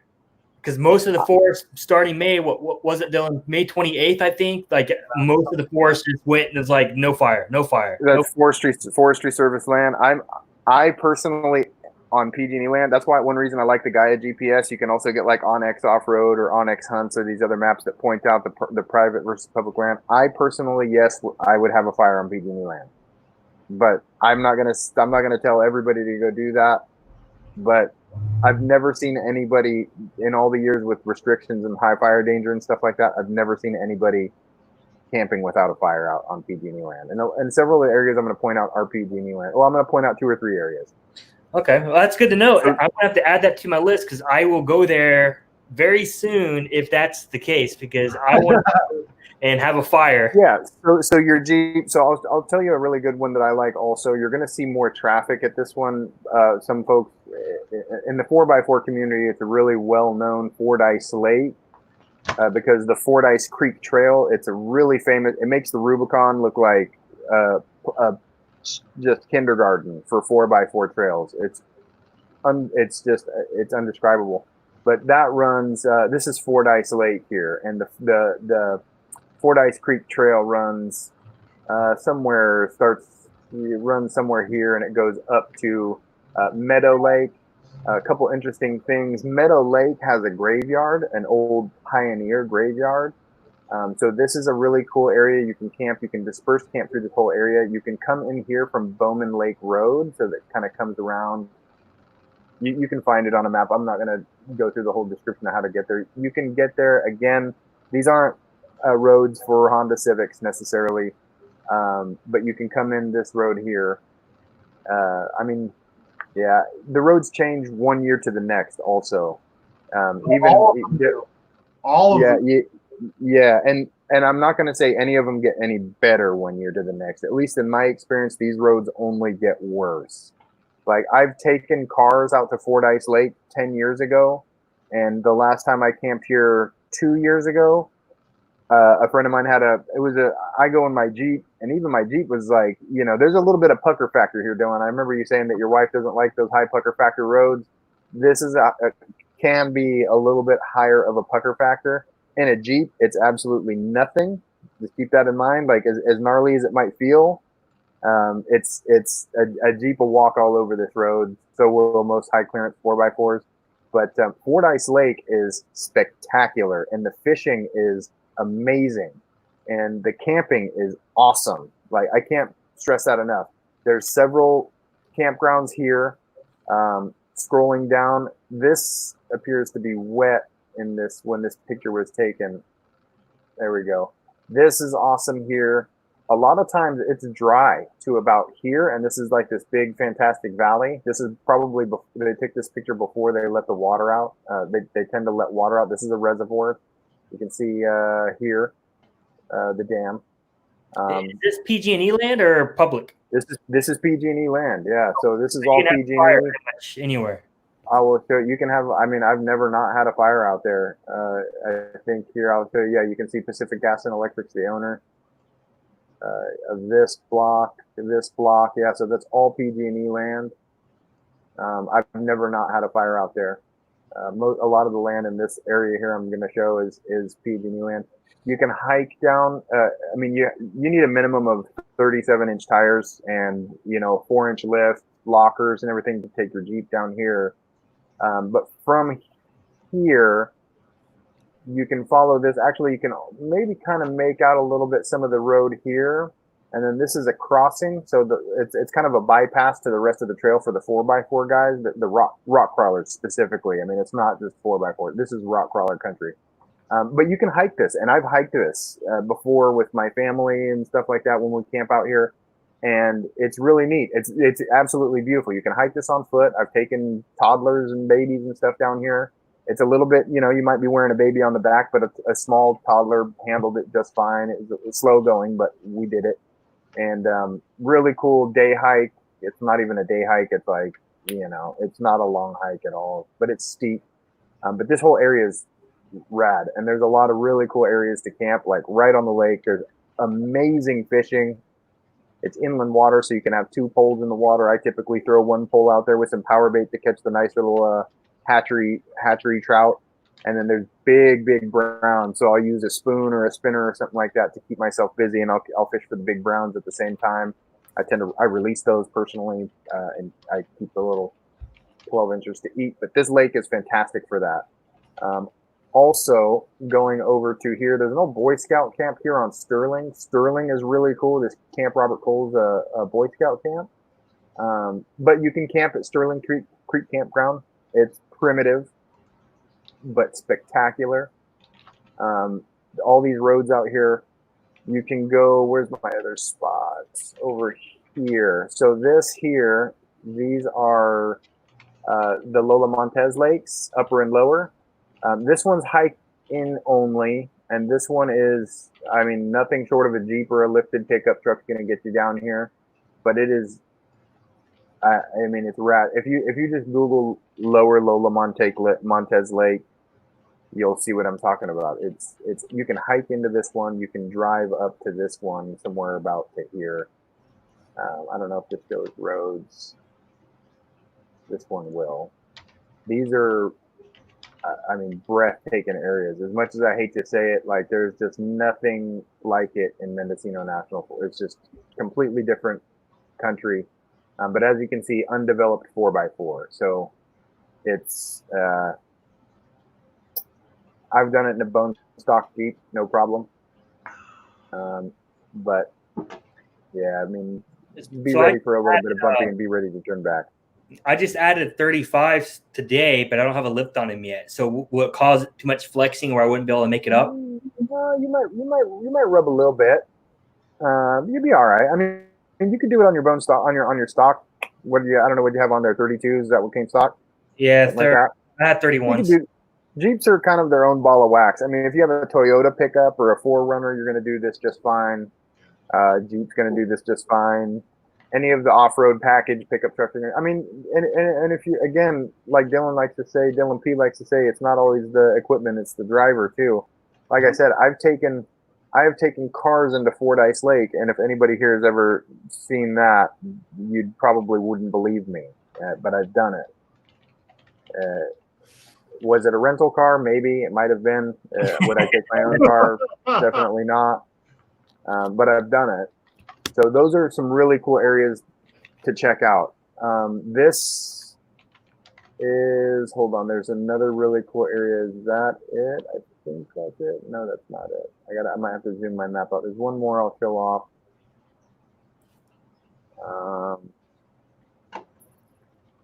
I only started dropping pins out here as I've been going through my map to remind myself where some of these places are. Bear with me one more sec here. I've got another really cool spot. While you're loading that, one of the things I might mention is I know some people are watching and do watch from like the Bay Area. These locations that they're talking about right now are not in the Mendocino National Forest, but they might be something for you to consider because the drive time might be about the same. The terrain won't be the same. The trees, the landscape, the animals, it's all going to be different. So yeah, I would highly, different country, absolutely. Yeah, I would different country.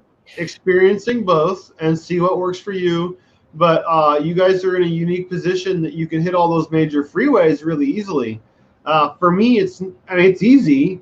It's just not as fast. So for me, I just go into the Mendocino National Forest because there's so much of it to explore and it's so much closer to home.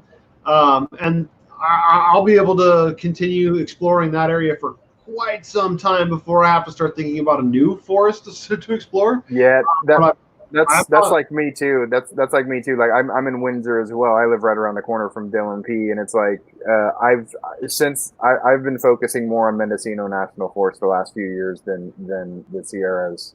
I do try to get up to the Sierras at least once a year because it is just spectacular country. I mean, it's just so different. But yeah, I mean, it's another kind of a neat thing. So I'll get back to there in a second. So Fordyce Lake. Speaking of different country, Fordyce Lake, where I just was, where was I? Here it is. Fordyce Creek is the only, or Fordyce Lake is the only place in California where there is a resident wolverine, like a wolverine. Yeah, the only place. It lives there. Like this isn't some. It's the only wolverine in California. He's here on Fordyce Lake. You can Google it. You can fact check me on that. Okay, no, I believe you. I just yeah. Kind of a neat thing. They suspect he came in down somehow came down the Cascades and down the Sierras from Idaho is what they suspect. This guy came down. There's a big ass male wolverine that this is his territory here, the Fordyce Lake Basin. Huh. Kind of a cool fact, right? Kind of a neat tidbit. Last part I'll point out is Coburn Lake. Coburn Lake's kind of a neat little spot. Again, these are going to be, as you can see by my Gaia map, these are all 4x4 undeveloped 4x4 roads. I mean, by my definition, they're not that bad, but by pavement, by driving, you know, that's they're not. I mean, 4x4 only. You know, they're not hard for a 4x4, but you're not. I wouldn't recommend taking a 2-wheel drive anything out here. I don't care how clear you are. Unless you don't know what you're doing. If you're a hillbilly, you know, go for it. I mean, but these are all, and again, this is timberland. You can see here, Sierra Pacific Land and Timber. These privately owned parcels like this are still inbound properties of a national forest, and when they're corporate owned like that, they are accessible to citizens. They can't fence these off. There's easements with the Forestry Service. They're basically mineral rights. That's pretty much it. Meaning timber and PG&E has mineral rights to the minerals, gold, water, things like that. As far as the land is concerned, they have public asset access easements 99% of the time. Except for the private structures. They do have structures. Sometimes PG&E might have like a pump house on a reservoir or something like that. They'll fence it off. They'll lock it. Don't mess with that. Other than that, the land typically has public access easements. So you can camp, fish, recreate in any way you see fit. You can shoot guns. You can hunt. You just can't pan for gold without a claim or a permit. You can't,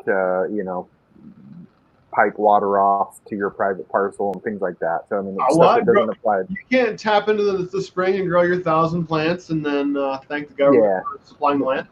Don't do that. Don't do that. But like one time, I mean, so one time down by Fordyce Lake, kind of a funny story. I was 4-wheeling around out there and I got a little turned around. This is the first time I went to go take the Fordyce Trail, and I came over a thing called Signal Hill, and I had to relieve myself. I had to take a leak, so I stepped off into a creek, and it was like this creek that ran over a big granite slab, and there was all kinds of sand. And in my head, I was like, this is Gold Creek right here. And as I'm taking a leak, I stirred up some of the sand, and it washed further down the creek, and there were sparkles all over that rock, like all over the rock. And I managed to finagle out a couple little flakes. I mean, there was, and I'm not talking fool's gold. There is gold in them Nar Hills, like no baloney. There is still a lot of gold in the Sierras. So I mean, do with that information what you will, but there's a lot up there still. So that's my 2 cents on the Sierras. I've got a lot more that I'd like to explore up there, but I've done a lot of exploration, and it's pretty amazing. Pretty amazing. That's a whole nother channel. No, I'm just kidding. That's a whole nother channel for sure. That's a whole Your nother Overland Family Man channel. Yeah. I might, if I ever get the gumption to make some videos, I may touch on that a little bit. But I'll digress. So I'm not sure how to pronounce this. Wad it squid. They were up there recently and got some spring water, and they put some comments in there. I don't know if you guys have been seeing that, but that's the same stuff I'm drinking here. I still have some. I'm down to about 4 gallons. So when I'm up there, yes, I'm driving my diesel truck, and yes, I'm bringing more than 1 container. Yeah, I take jugs of it home too. Yeah, if you have some, bring them over. I'll fill them up for you and I'll bring them back. I'm not kidding. Oh yeah, I'm down. I'll give you some jerry cans. Bring me some water. Bring me some water cans, and I will bring you back spring water. Speaking of water cans, while we still got a couple people watching, can I show people my toy? Oh, please do. Yeah, share. I'm gonna show you guys my new toy that I made. I'll be right back. This is kind of neat. All right.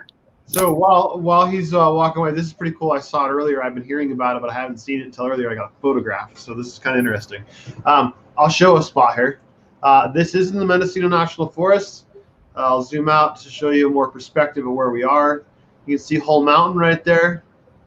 So that's what we were talking about. I saw this on I think maybe it was Overland Bound's channel. Sure. Oh, I was looking for creative ways to have water at camp, and they show you how to make this. So I have a standard NATO jerry can. Got a DC pump with a faucet. So I can carry this in my jerry can holder. I've got 3 of these cans that I use for water. Got a 12-volt DC 2-prong plug. I can plug that in. I have a remote plug on my Jeep for this. Or we got a cigarette lighter. I got running water from a jerry can. I'm pretty excited about this. I've lived so hard to give you full screen because I'd like to see more of it, but I don't know which button to give you full screen. Yeah, I don't know. You can kind of see what I did here, though. It's an RV DC switched faucet. You can Google switched faucet on Amazon. Pops up. It's got a couple wires. You know, honestly, Overland Bound. If you search in YouTube, jerry can water can faucet or jerry can faucet, you'll get. There's a couple videos. I think Overland Bound and Wanderlust to Overland both show you how to make them. They have links to all the parts. I'm super excited about this, so I just want to share that with you guys. Yeah, so a fun little thing. I'll show you something here too. So me being a computer nerd, right? I like to build computers, and my computer is water cooled, so you can't really tell here. But this little spot, let me see if I can position the camera. It's hard to see, but at the very bottom there's a little 12-volt pump. That thing will pump 10, 12. 13 gallons per minute, something like that. It moves water like crazy. And so what I wanted to do is find something like that, find a pump and get a splitter because it is 12 volt, but it doesn't use like a 12 volt like outlet, but it is 12 volts. That's what power supplies use. So you can take it and maybe just strip the wire and rewire it to like a one that plugs into like a lighter or socket. And then that thing is super powerful. They got those pumps on Amazon cheap. They're just like little RV pumps. They run on 12 volt. They have 2 wires come off them. You put one to the switch on the faucet. The other switch on the faucet goes to your hot. The ground off the pump goes to your black. I use 2 prongs on everything, but I can plug that 2-prong into it. I've got a cigarette lighter adapter. You know, I've got my little my jumper cable machine here. You know, if my backup for jump starting, I can run it off of this all weekend. This pump is probably about 2 to 3 inches in size, you know, in a square. So you can, if you can retrofit it or somehow put it inside a the jerry can, if you can put it in there somehow, and then that's what I did. So there's my pump. Oops, I'm dripping water. But there's my pump, some food grade hose. You can see I've zip tied the wires up to it. Yeah. And then you join the wires with the faucet wires, put it through the little jerry. I just drilled a little hole in the jerry can, put a little grommet, keep it all tight. Yeah, it's much smaller than that, and it moves a crap ton more water. Because I was looking at doing something like that because I'm a member on Overland Family as well, and I did see that, and I was like, people haven't really looked at like what the computer hardware side can provide for like overlanders or just things like that, because water cooling on the PC market, like hardcore enthusiasts with PCs, I mean, they've been water cooling for years, and manufacturers have gotten real small pumps that are super highly efficient, that are power efficient too, and it'll move water. I mean, it will give you like shower head pressure. If I remember I had a leak in mine, and that thing was just shooting off like almost like a pressure washer. I mean, it was amazing. But yeah, it moves a ton of water. I plan on trying to fabricate something like that. Maybe just buy one of these pumps and try to retrofit it. Yeah, there's probably cheaper options on Amazon. Like that didn't cost me a ton of money. I think I'm like $60 into it on top of the price of the jerry can, and it does its thing for sure. I got somebody here commented, weighted squid. Anyone check out Gold Lakes Lake Basin? Are you talking about the Gold Lakes? I think is that Plumas National Forest. Yeah, I'm not aware of that spot. I was going to bring that up when you guys were done. I've been up to Gold Lakes or Gold Lake. I think that's Plumas. Can't say that I've done a lot of overlanding in the Plumas National Forest. I've usually always kind of focused on Tahoe and El Dorado and Desolation Wilderness areas and forestry areas. But I'm curious, weighted squid, is that what you're talking about? Gold Lakes and Gold Lake and Plumas? I'm trying to find a spot that I can find on the paper map, but I'm not finding it on Google. I've been looking for this whole time for like 20 minutes. I'm still trying to find it. I'm looking for 23N75. It's off the M1. It's off the M1 right north of Hellhole Trailhead by not far. But 23N75, and I cannot for the life of me find it on Google Maps. I wanted to talk about that spot because that's another spot I'll be releasing a video as soon as I get a chance. It's another one I'm going to make. Yeah, it's according to my map, it's like a mile, maybe mile and a half north of Trail or Hellhole Trail. 23 November 75. I cannot find it. So. At the end of that road, I was able to do it with the Subaru. It was a lot of fun, actually. It was not, I didn't like test my limits, but it was a lot of fun. It wasn't just a simple, like, buttery smooth drive. And at the very end of it, there was a cool little plateau, not very much room, maybe 2 cars, maybe 3/10, maybe. It was right next to Little Baldy Ridge. I definitely would go back there. I was there beginning of April. And there was still a tiny bit of snow on the ground, and there was a little creek right at the end of the road that was pretty loud. It was really cool. It sounded great. I don't say loud in a negative way. I say loud in a good way, a loud white noise. It was really good. Oh, yeah, wait, yeah, near Greagle. Yeah, not Gray Eagle. Is it, Graygle or Greagle or whatever. Yeah, I know exactly the Gold Lake Basin there. I haven't done a lot in that surrounds, but I've driven up Gold Lake Highway. I've camped at a campground. Gold Lake Highway, where's that? I'm talking about that's north of the 80, off of the 49 up that way somewhere. That's a different area than I'm talking about. It's been 10 years since I've been up that way. Boy, yeah, I know the area you're talking about there. Oh, it's up off the M1. It's not 80. I don't know what you're. No, somebody was asking about the Gold Lakes Basin here on my bad. That's back in Sierra. That's back in Sierra country. My bad. Gotcha. Yeah, sorry to confuse you. I was just trying to answer someone's question there. Daniel, on your Gaia app, can you find 23N75 by trail, Hellhole Trail? Let me see. Because it's kind of a cool spot, actually. It like I said, it's a fun drive up there.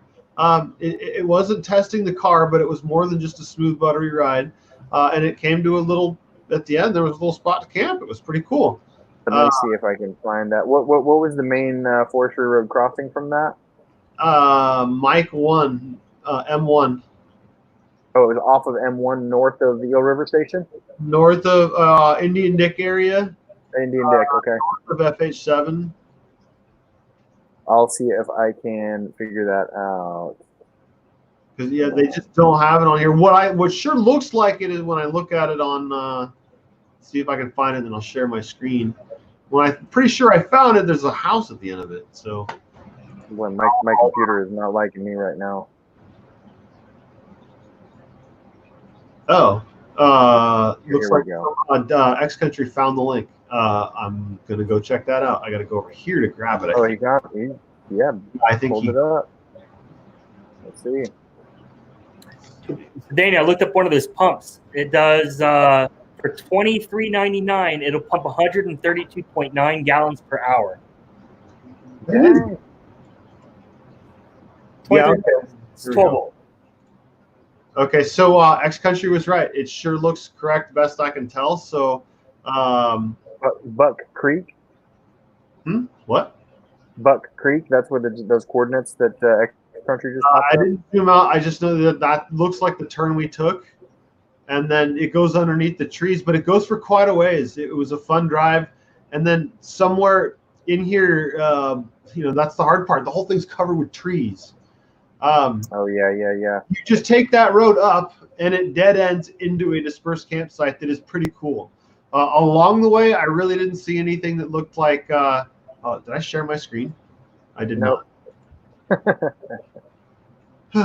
Okay, here we go. Here. So M1 Indian Dick, the road does a 90-degree turn off of the M1. I'm zooming out. So where's that trailhead? I just saw it. There's the Hellhole trailhead. So you keep going on the M1. This is I think this part's even paved, if I remember correctly, of the M1. I think it's paved in this section. So you're still north. FH7's down here, Mendocino Pass Road. So M1. Oh yeah. I see. Okay. And then you're going to this. Here's your turn right here. And then it starts a hill climb, and it's got some cool transitions for your vehicle. A couple of dips. I had a couple of puddles that were a lot of fun to go through. And then it dead ends into a campground right next where you can hear Buck Creek. If Buck Creek is what was right next to camp, it was, I don't know, 150 feet, maybe 200 feet away from camp. You could hear it flowing. Oh yeah. Not enough to swim in or sweep you away, but enough to make a lot of noise. Because it's also jumping over big rocks. There was a good spot where it was probably falling 10 feet, and so that was really loud. Is this where the washout closed M1 a few years back? No, that would be near Howard Lake. It washed out a few years. This is pretty near Howard Lake, isn't it? It is. Oh no, yeah, okay, no, yeah, here's the pin that X Country gave us, which appears to be correct. Howard Lake's over here. The washout of me showing the SB Ridge video, that washout was where you could still see. Yes, it was like right here. Yeah. Okay. Yeah. But if you look at Google, it was washed out right here. Now you can see a little better. It was washed out there, and they didn't know it was closed for a few years. They didn't reopen. Yeah, a couple of years. Yeah. And then I remember it was washed out right near a sharp turn. Yeah, this culvert right here washed out, but they repaired it same year. They had it open the weekend before deer season. Oh yeah. But this is a great. That's on video. Yeah, this is a pretty tolerant road for a lot of vehicles. The only issue I had was that slipping section where the road's slipping down the hill. Right. Other than that, it was smooth sailing in our Subaru, no issues at all. M3, my favorite road, M3 has the same thing. They got a road slip there that's getting easier and easier to go over, but you're still not really. Yeah, I think your Subaru would probably make it, but cars, you might be scraping a little bit. So anyway, again, 23 November 75. That's the turn. It's here at some point. I promise I will actually process the footage and show it off.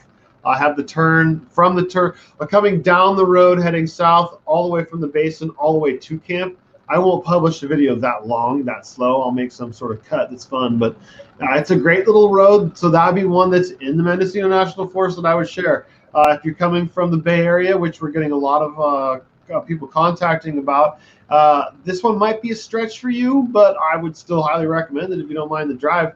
The amount of time it takes to drive there is all relative. I do these drives by myself and go there for the day and then come home. I enjoy it. I have a great time while I'm out, but I understand that some people don't necessarily want to drive that far. This spot here in the car, without any camera gear, is probably 2.5 hours from Windsor, maybe 3. Truck probably 3.5 towing the trailer. So this would be a spot that I would recommend if you want to disperse camp. Would be right in here.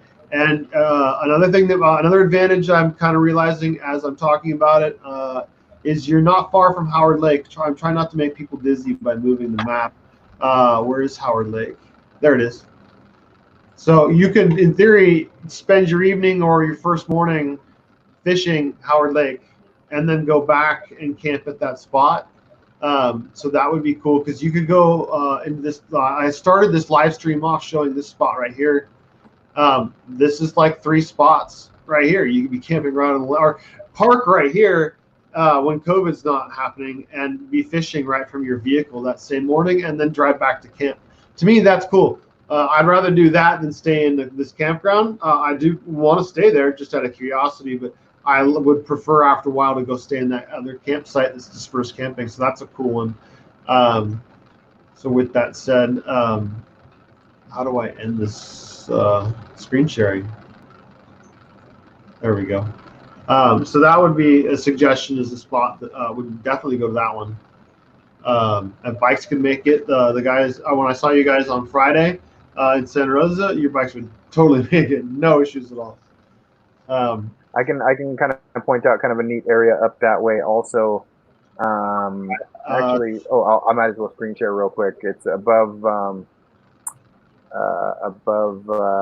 Black Butte River Ranch. Here, let me, because this is I was talking earlier, Dylan, before you came on, about wilderness areas that you can actually pass through, and here's another one that it's another. Let me share screen 2. So this road, am I screen sharing yet? Hold on, you are now. Okay, there we go. So going back down to the M1 junction here, kind of where it goes off, you've got your little Eel River campground. Also, for a campground, this is a badass campground right here. You got some of the best swimming on the Eel River right here. I think you talked about that at one point. Is this within the Mendocino National Forest? Yeah. This is actually a forestry-owned campground. There's actually a corner store right here, Black Butte River Ranch. You got a corner store. This is paved road coming out of Covelo. You've probably passed this a dozen times. This is the little bridge that crosses the Black Butte River and goes down to the M1 south towards Whole Mountain. This is a nice little campground, pay to play. It's got bathrooms, running water, things like that. You're going to have neighbors. But yeah, okay. Wait, I'm trying to make sure. Can you zoom out? Yeah, this is right near the border into the national forest. This is coming out of Covelo. I've seen that. Yeah, okay.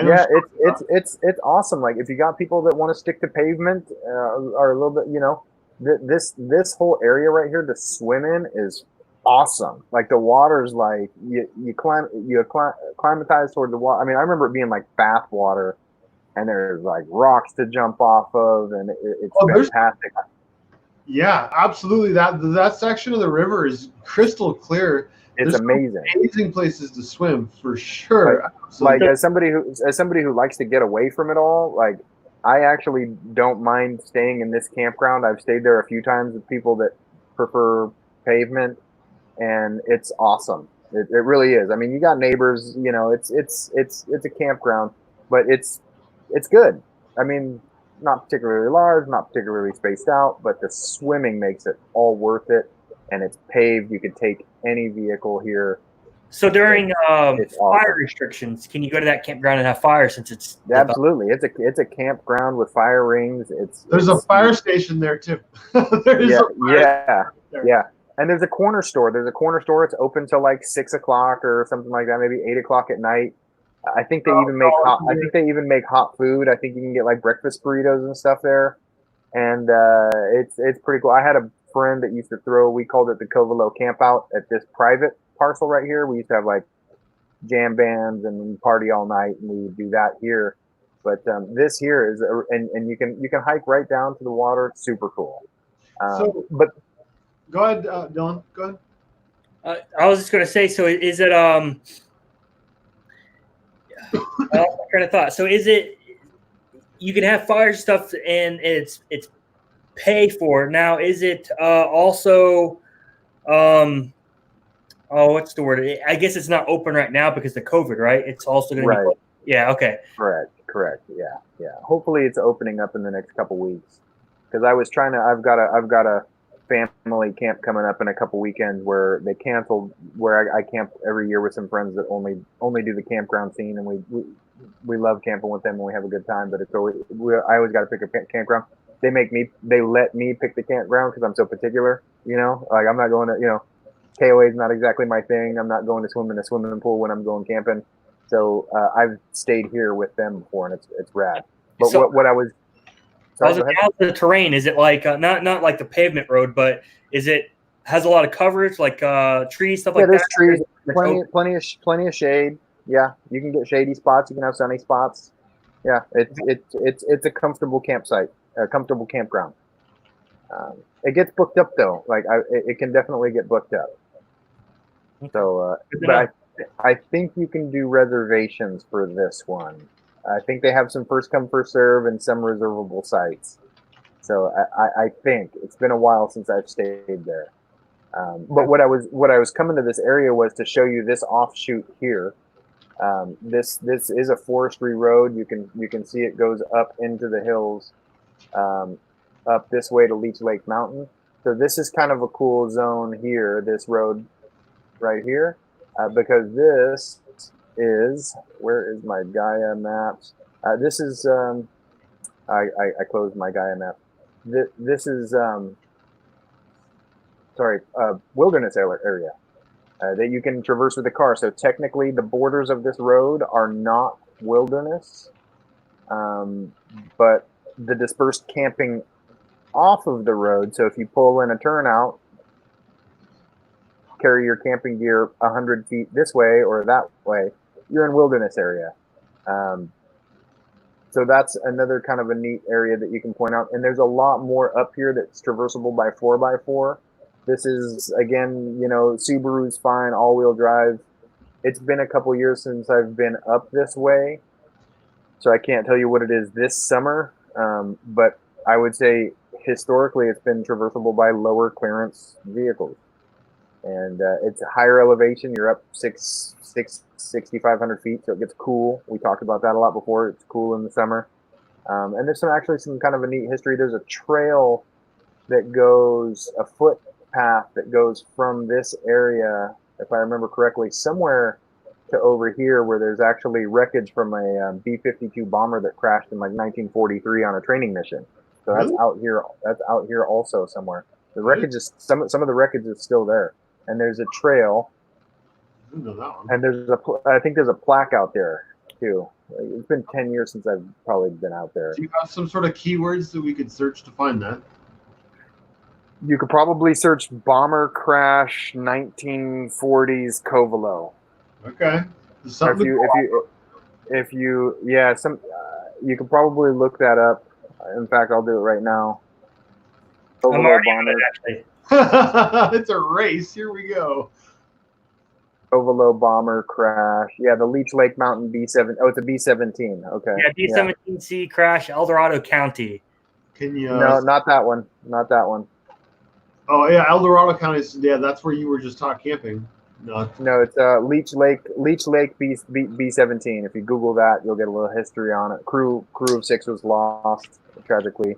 What's they that? got lost in, I want to put a link in the description. Yeah, here I'll. If you can post it in the chat, then I can copy and paste it and put it in the description. Yeah. So that's pretty cool. I found one too. So there's B-17C crash at Tells Creek in 1941, and it actually has the GPS coordinates to it. And it was one of the Flying Fortress, but it has some photos of it, and I guess it's still visible right now. You can just go out and look at it. Yeah, you can see the wreckage on this one also. I just put a link in the chat, and it tells a little bit of the story. The B-17 near Covelo, California. So that's up there near Leech Lake. But my point of that area was that. Am I still screen sharing? I am, aren't I? Yeah, I keep it on because I have a question, and I'm going to use your screen if you don't mind. Yeah, no, of course. But my point is that this area is wilderness area. So and this road doesn't stop here. You can probably make out, it goes out all over the place up here. And and there's cool views. It's wilderness area, so you can have fires. It's a neat area to explore. So that's another spot, I would say. There are some roads that head west. If you go west, you get out of forestry. If you go too far west, there's some jeep trails, if I remember correctly. You start getting into reservation. Don't do that. So just stay east. So I added the that link you just provided into the description so others can see it there. Can you go back to that campground you were just talking about? Yeah, the Eel River, yeah. place. Yeah, here. So I'd like to hear your thoughts. Have you done this before? From Pillsbury up over Whole Mountain to this location. Oh yeah. And then west. Okay, so would you cover that a little bit and then maybe reflect on your opinion of it? Because I have talked about it before, but I'd be curious what you think about it. Yeah, there's so talking like M1, whole mountain and beyond. Yeah, you go. Yeah, so I mean, all the way through, and then keep going to FH7, and then 162 to 101 and back. I can do it. Yeah, no problem. Yeah, totally. I've done it. It's been a few years since I've done that. But there, I'll kind of start at Whole Mountain here because I always come from the south. I don't ever come in from Covelo. I go out Covelo. Can you close that drop box so we can see more of the map? Oh, what drop box? Oh, sorry. Yeah. Sorry about that. There we go. Yeah, so I mean, Whole Mountain. We touched a bit earlier on the camp spot that's somewhere down here. Actually, I think it's right about here somewhere. You get up Whole Mountain. It's not on here, but I talked about, I think one of your live streams way back, James Hull's grave. Actually, there's a foot trail, I think, from here that goes to James Hull's grave. I don't know if you've ever done that. Do you remember? So yeah, quick touch on that. So James Hull basically had a revenant moment with the grizzly bear, a California golden grizzly bear. They killed each other. Bear mauled him. He beat the bear to death with his buttstock, and he was buried on Whole Mountain. So he's actually the namesake of Whole Mountain. He's buried somewhere in this. Oh yeah, next to Whole Creek. Okay, so anyway, his grave is somewhere here. I've hiked to it. I think I found it. There's like a pile of rocks. I think that's what it is, but there is a footpath to it somewhere along Whole Creek here. Anyways. Yeah, so this area is actually really cool. You get up past here towards I think this is where Monkey Rock is. This is Monkey Rock, I think. So this area is kind of neat. It's been probably 5 years since I've done this. I've done it a lot, but it's been a while. This was all burn area, so it's kind of like a desolate beauty. I don't know how else to explain it. Burned out trees and stuff.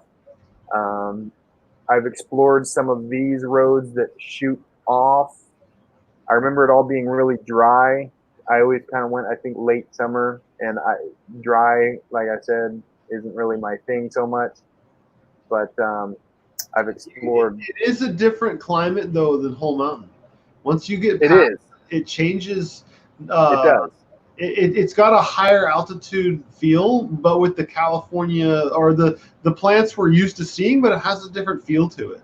That once you get past the top heading north on the M1. It's got that whole section beyond M1's kind of a trip because it's like you're climbing all the way up M1 the whole time, and then it doesn't feel like it descends really fast. Like you're kind of holding your altitude up there for a while, it feels like.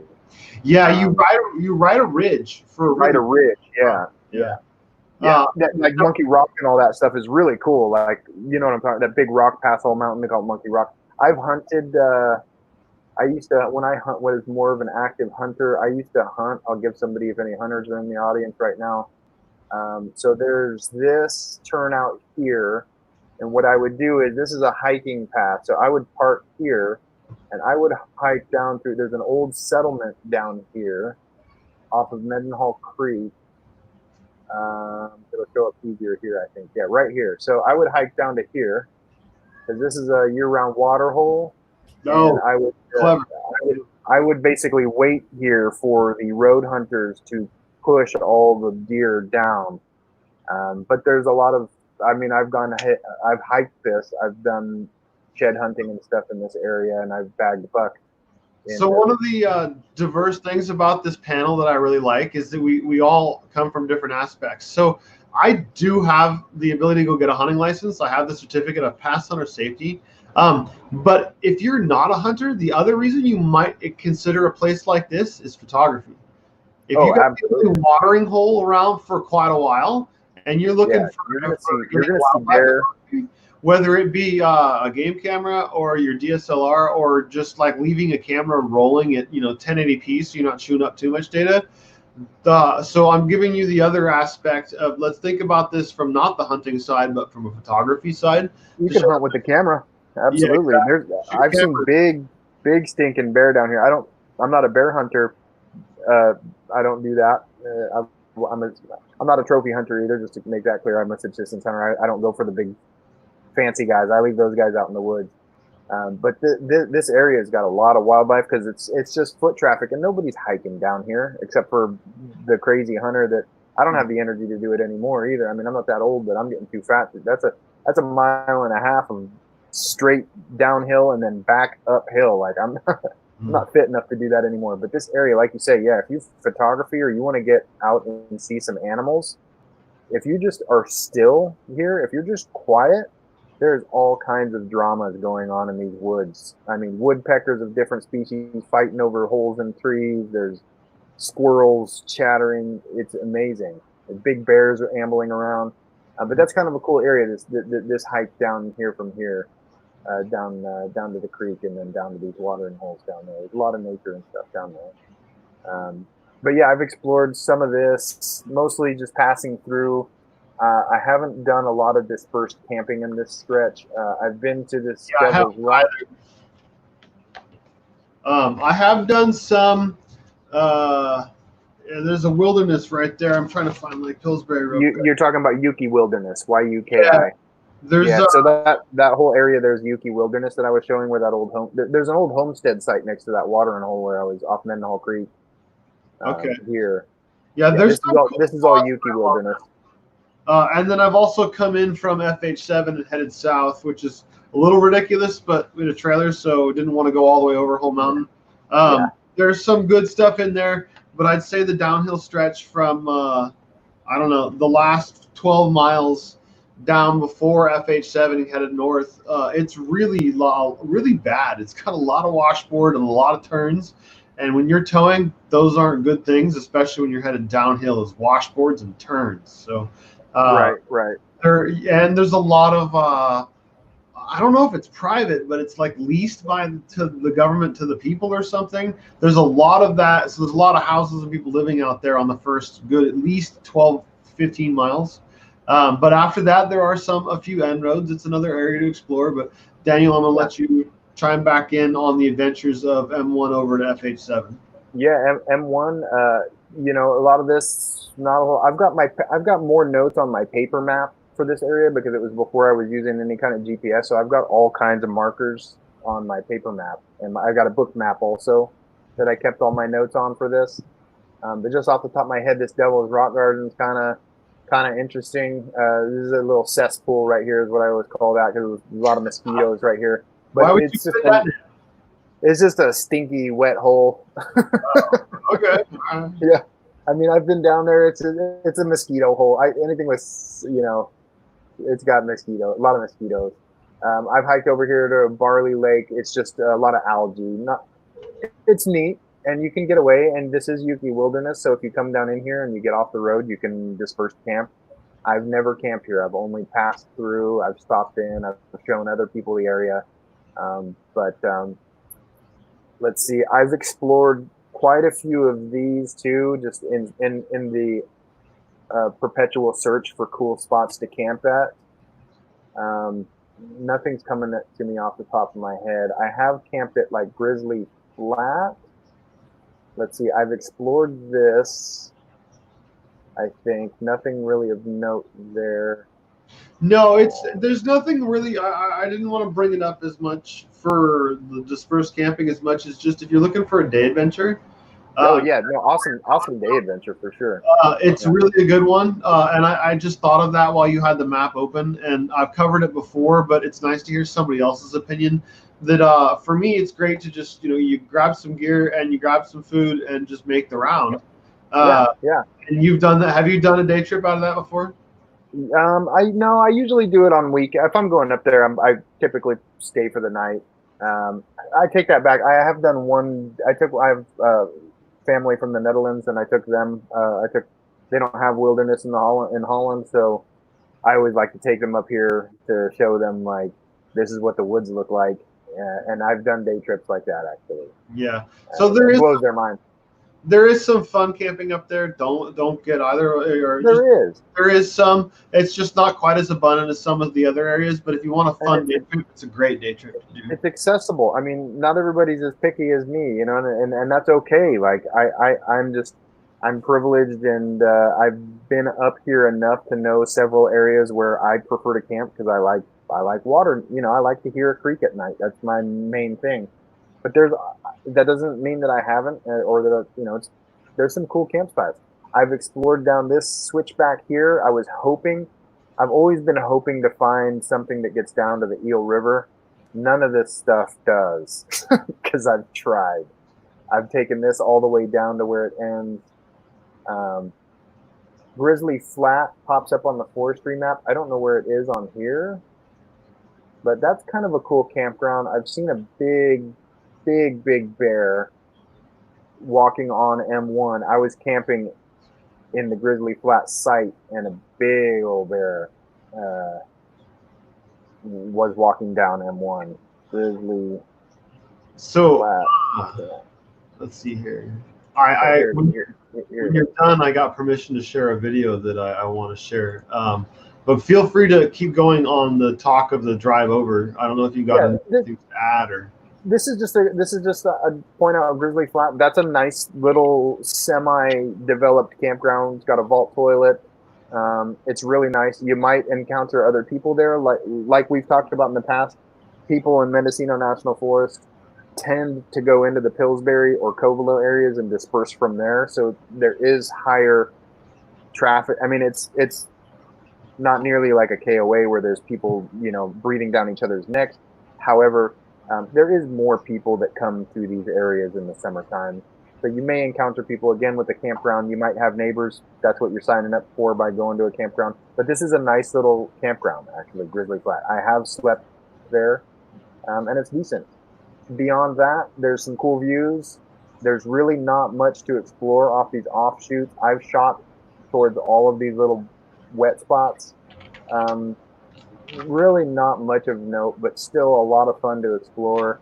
And then before you know it, on this side, you're running a couple more ridges, and then you're at the back here towards the river, Blackfeet River Ranch in 7. That's pretty much it. Right on. So let's switch back to this. No, wait, not this one. Oh, that one. There you go. So hi, Kyle. Thanks for tuning in. I got your message about being able to share these videos, but you didn't. I'm curious about your name. So anyway, these gentlemen I met on Friday when I was flying the drone, I mentioned they were up there camping, right? It snowed last weekend. He was kind enough to send me a couple of links of it actually snowing up there, so I thought I'd share those real quick because kind of strange. When I got the text, it's like, wait, what? I did this like double take, if you will, for lack of any other word or phrase. Really, it snowed?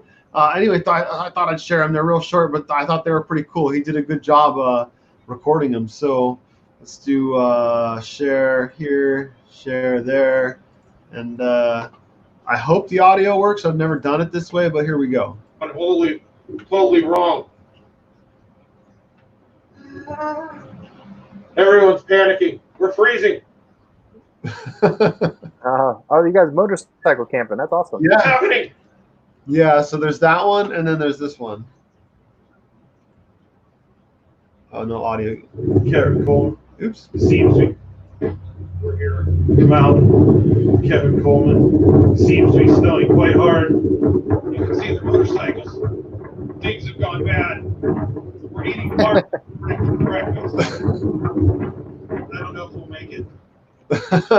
So thank you for permission to share those. Those are great. I love it when people are, let me get rid of this screen sharing thing. Stop That's sharing. cool. I love it when people are comfortable enough to let me share that kind of stuff because that's pretty funny. But as you can see, it's snowing pretty good. And I'm sure, forgive me as I am only assuming that most of you are watching from the Bay Area or nearby, and there weren't any clouds at all. So, but you can see from the video, it was snowing pretty good. So when you start going up there, and again, he said that's 6,500 feet. Again, I was grossly wrong. So be prepared for, it's better to have it and not need it, right? Yeah. So with that said, I'm realizing how long we've been on. So Yeah, we've been on for a while. We've been running. I like to hear my head rattle, so sorry about that. Yeah. No, it was great though. I'd love to do the Where's Your Pin again. Hopefully when I'm out this weekend, I'm going to find some cool spots. I'm going to mark them with the GPS, and we can do some mark your, or Where's Your Pin again. It's a lot of fun. I love hearing where people are going and knowing where they're going because maybe they'll have a spot that I really enjoy. So in the next few weeks, some of the spots I pointed out earlier, I plan on exploring. So I'd love to give a report on anything new I find. Yeah, and I encourage people to tag me in the photographs. If you find something cool, tag me. I'd like to see what you found because I haven't seen all of it. It's a huge forest. There's so much of it. So we can talk about it on these live streams, and we can start breaking it down and finding new spots and learning together. But the more of us, the better off we are. So again, thank you for tuning in. Thumbs up helps a lot. If you found this informative, subscribing, consider sharing. I thank both of you gentlemen for coming on, Overland Family Man, otherwise known as Daniel, and Dylan Riggs. I know that it's kind of strange we both spell our first name correct the same way, and probably drives Daniel nuts. So I thank him for putting up with that. We almost need to call me thing one or call me thing two and call you thing one, or I don't know. We'll just see. He can point this guy, that guy. I don't know, but on his screen, right now, this one over here or that one down there. Kind of have this Brady Bunch thing kind of going on. So anyway, thank you all for commenting. It was great to interact with everybody. I thoroughly enjoyed it. It certainly makes doing this a lot more fun when people are interacting. So I learned some stuff. Now I know there's more forest out there, but I'm going to stick with the Mendo Forest guys for right now.